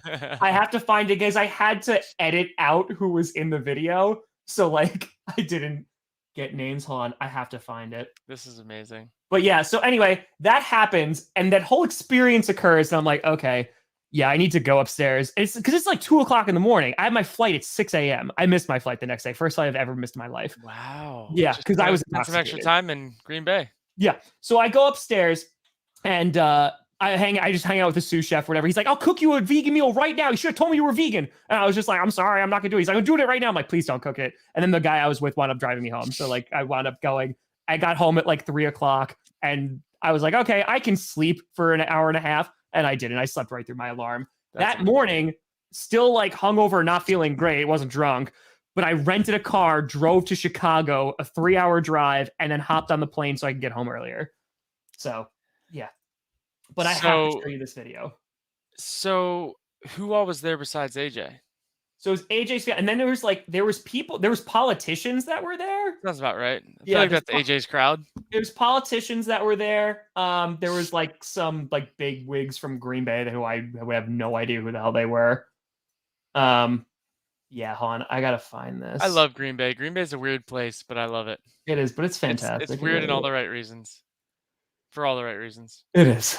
All right, I have to find this. It's gonna be challenging, but I have to find this. I think the problem is I need the edited version. Crap. I gotta find the edited version. Yeah, I gotta find. I'll show it at the end. I'll show it at the end, just like after the game. We have 5 minutes left in the game, so I'll show it. Seattle got the ball back after the missed Robbie Gould field goal. Oh, is Johnny Barks? You in the chat still? I can finagle some stuff here. Okay. All right, so it's going to be caught by Metcalf, who's going to get about 11 yards up to around their own 45. Can the Seahawks actually score a touchdown? We're about to see. They're going into hurry-up offense right now. Ball is, it's second and not one because it was a 9-yard gain. Geno gets hit as he throws, and it's incomplete. Goodwin was open, though. All right. Pete doesn't look very happy. What'd you say? Pete doesn't look very happy. No, not so much. Not so much. I mean, the offensive line's just been getting beat. Yeah. I didn't say the edited version. No, I didn't. That's on me. That's on me. I just have to edit it in a way that like I have to trim it down. I'm pretty sure it's in my Google Drive. Because I like hell. It's definitely on my phone. It's on speed dial. Oh, you know what? Let me just edit it on my phone. Hold on. Number 56 from the 49ers is walking off injured. So 3rd and 1 is coming up. All right. We got 3,700 people in here. Feel free to like and subscribe. Oh, Johnny's here. All right. Johnny, I think I can do it on my phone, though. So hold on. I just have to go and look for it. It truly is a wonder of our time. And Benkert, I have to do it for you. I'm like, honestly, if you didn't show me this tonight, I would be unwell. You're like, I'm not doing GPS tomorrow. Yeah. Like, screw you. I'd be all right. 3rd and 1. Handoff to Walker is going to get close to midfield, get enough for a first down, picks up about 4 to 5 yards. All right, so we did it in April, right? Okay, so yes. All right, so it'd be around April. That was when the Bucks won, so that's way back when. Geno Smith in shotgun, looking, has time, fires, and almost picked, but it's caught, and is going to be enough for a first down. Picks up about 10 yards. That's caught by the other tight end, Will Dissly. Oh. Geno's playing pretty reckless right now. I think I would not be shocked if there's an interception in these next 40-something yards. It's desperation time, my friend. Yeah. Where the hell is this? Geno fires, and that's going to be incomplete. Oh, my God. That was almost it. You almost called it, buddy. You almost freaking called it. He's forcing it, man. Oh, my God. Where is it? I have to find this. Where? Videos? Nope. Oh, I gotta sort it. I'm gonna find it, I promise. I won't leave you hanging. All right, second 10, 3:46 to go in the game. Dumps it off to Kenneth Walker, who gets to the 40, to 35, to the 30, 25, 20, 15, and gets down to the 11. Nice run. Nice run. It's not there. It's not there. Not there. Hold on. I'm gonna get it. Oh, I gotta sort this. Sort. Day created. Okay, it's first and goal from the 10. Gino looking, firing over the middle, and it's caught. Touchdown. It's a tutty. Noah Fant. Touchdown. Big tight ends night on Thursday Night Football. Say again? Big tight ends night. It is. Nobody wants to cover the tight ends. No, I was going to ask you to edit it real quick, John, but I think I can find it on my phone, so I'll be all right. All right, so finally double digits for the Seahawks, who get into the end zone for the first time. Now do they go for 2? I imagine so. I imagine so. Group by date. Sure. Okay. So, no, they don't. A kick is up, and it's good with 3:35 left. I mean, I guess it's still an 8-point game, so why not? What do you think, Kurt? You go for 2? I like to go for 2 early in a less stressful situation. When the game is not on the line? Yeah, I'd rather go for 2 early because then I feel like you can navigate the rest of the game exactly how you need to, where, like, if you go for 2 till late, then, like, I don't know. I feel like if you miss the 2-point conversion early, it, like, increases the sense of urgency even more so, where I agree. The game's just over if you miss the 2-point late. Yeah. That's true. And folks, if you want to be navigated, check out GPS tomorrow at 11 a.m. Eastern. Yeah. See that? I had to. It was a nice little transition there. Let us navigate you. That's it, baby. Let's navigate. All right. We got 3,700 people in here. Feel free to like and subscribe. Check out Ben Kurt. Check out the Twitch. Check out the YouTube. We're doing stuff and we're doing things. We got 3:35 to go. I'm scrolling.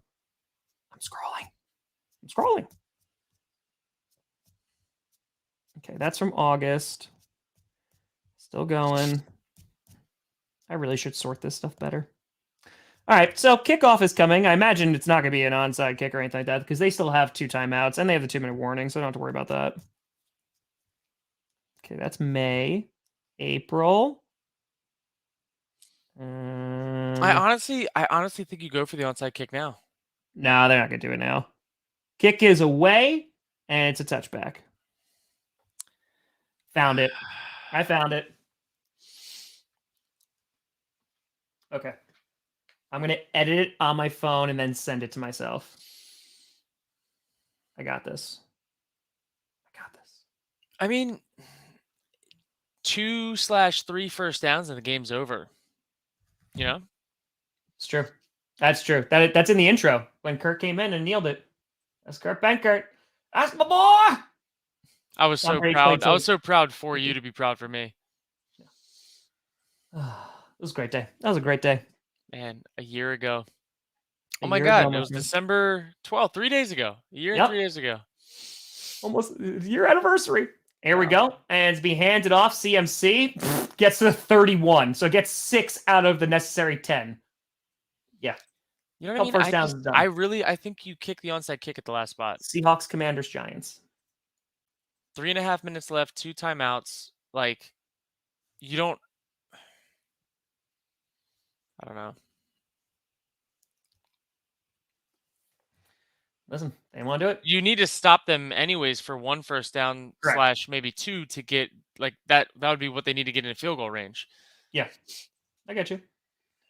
2nd and 4, and Purdy under center with a back in the backfield, and it's CMC again who's going to fight and is going to get about 2 of those yards.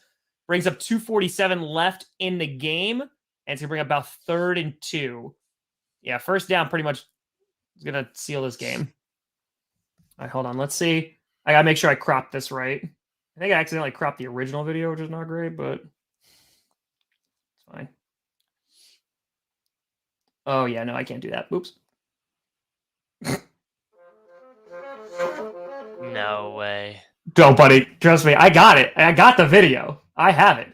Oh, my God. All right, so Seattle calls their timeout, their second timeout with 2:42 to go. So they need to make a stop here. They make a stop, they're getting this ball back. But all right, so that's where I need to edit it. Okay. Hold on. We're working on it. Settings. No. Come on. Edit. Okay, so this is actually going to give it to me. Okay. Crop it. Bop it. Okay. Save. All right. That should do that. And then I should upload it. And then we can watch it.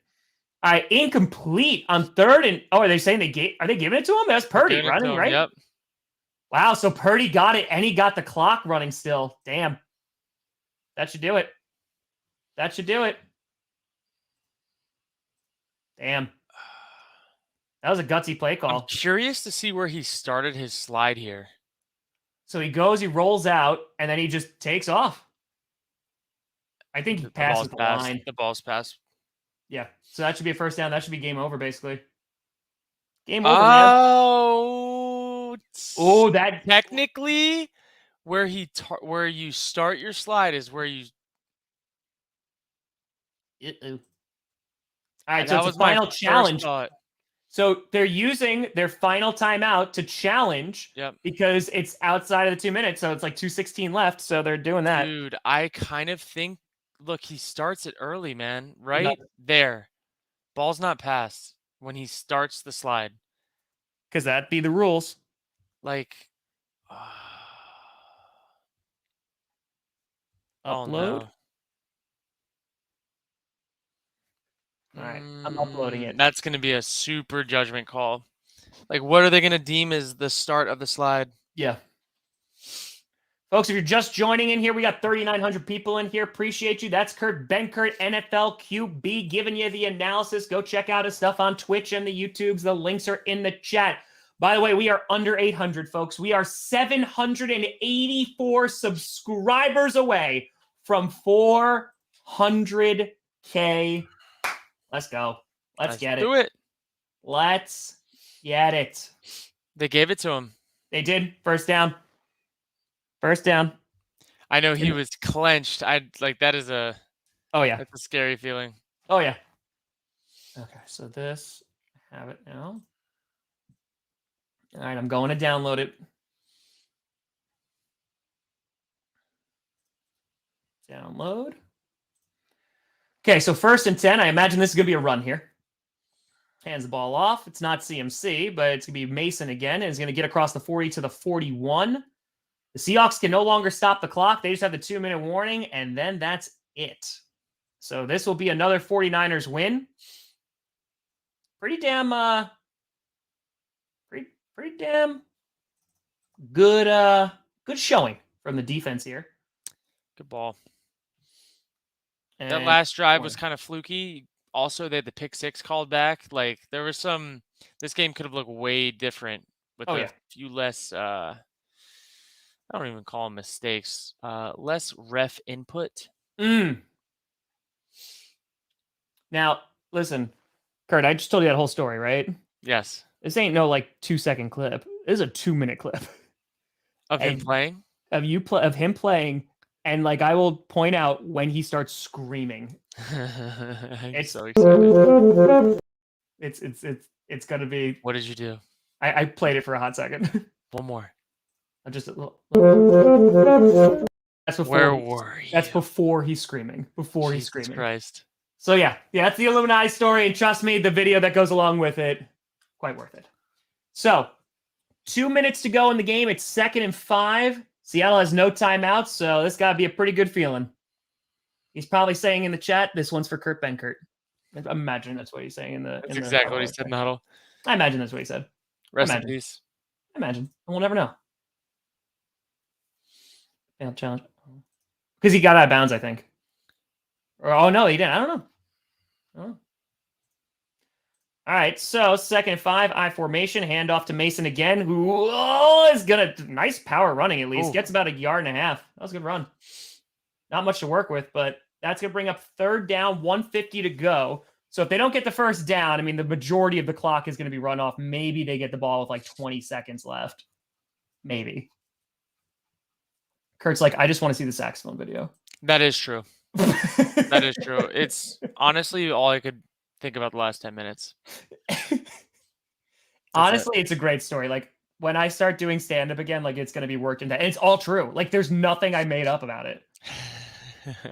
3rd and 3, Mason in the backfield, I formation, Purdy under center, 1:15 to go on the clock. They're gonna rank this down to 2 seconds. And handoff, that's game. First down and a whole lot more. Breaks free to the 30, to the 20, to the 10. Go down, stay in bounds. And he gets out of bounds at like the 2. He wanted that end zone, though. Yeah, he did. He wanted the end zone. He's like, I'm not going to fall down early. Nay. But that's going to stop the clock with 62 seconds to go, and it's 1st and goal. Game over. Was that kind of just like him personally, just because he doesn't get too much playing time? Or you think that's like a divisional thing, too? Like I think he was trying to score for himself. He's a young guy. Like I think he was definitely trying to score. Is he going to get chewed out for going out of bounds? He's not going to get chewed out for going out of bounds, but Kyle's going to be like, you weren't going down there, were you? Like, we need you to go down. They're like, okay. Never. Yeah. It's honestly worst case scenario for him that he went out of bounds and did not score. Yeah, exactly. Like, and now they're just kneeling too. He's like, Purdy's just like, Mason, you should have gotten in, but now you're not going to be able to. Yep. Another Niners dub. That's it. Niners, that's 6, 7 in a row now? Like I wrote this down like for power rankings, I think, or something. They've won like a ton in a row. This is 6, I think, in a row. I think 6 in a row. Might be 7. They are. 2nd and goal, and the final kneel down, and that is going to be the game. That is it. Folks, first of all, I'm going to play the saxophone video for you. Thank you. About time. I'm going to play a saxophone video for you. But wanted to do a big shout out and thank you to one Kurt Benkert also for joining us this evening. Please go out and check out Kurt's stuff, the Twitch, the YouTube channel. Go check it all out. There's going to be content that's going to be a-flowing. Over on my side, listen, we got GPS with Kurt Benkert and Brandon Perna tomorrow at 11 a.m. Eastern, Friday night Q&A. Maybe a 400K stream tomorrow because we're less than 800 away. Feel free to like and subscribe. And then Saturday, an 8-hour fundraiser starting at 4 p.m. Eastern. We raised $51,000 in 8 hours on Saturday. We got some great guests, including one Kurt Benkert. We got some great guests. We got a game stream later that night from 4 p.m. Eastern to midnight. Oh, yes. And this does help the Lions. It does. All right. So with that being said, Kurt, are you ready? Yes. All right. So it's a skinny video because I had to cut the people who were next to me. But I'm going to tell you when they start screaming. This is the Illuminati saxophone. Not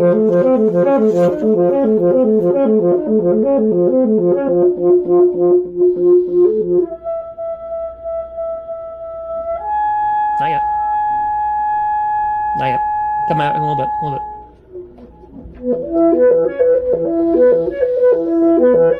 This is the cellar. He's warming up to it.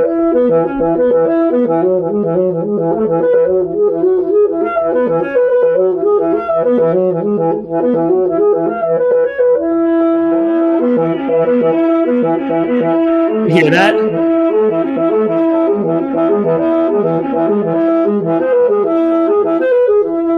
He does it more than once.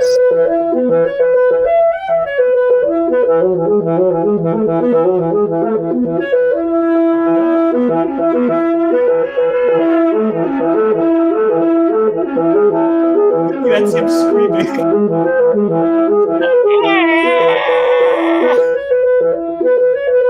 He does it again. Imagine drunk me at 1 a.m. listening to this. In a cellar.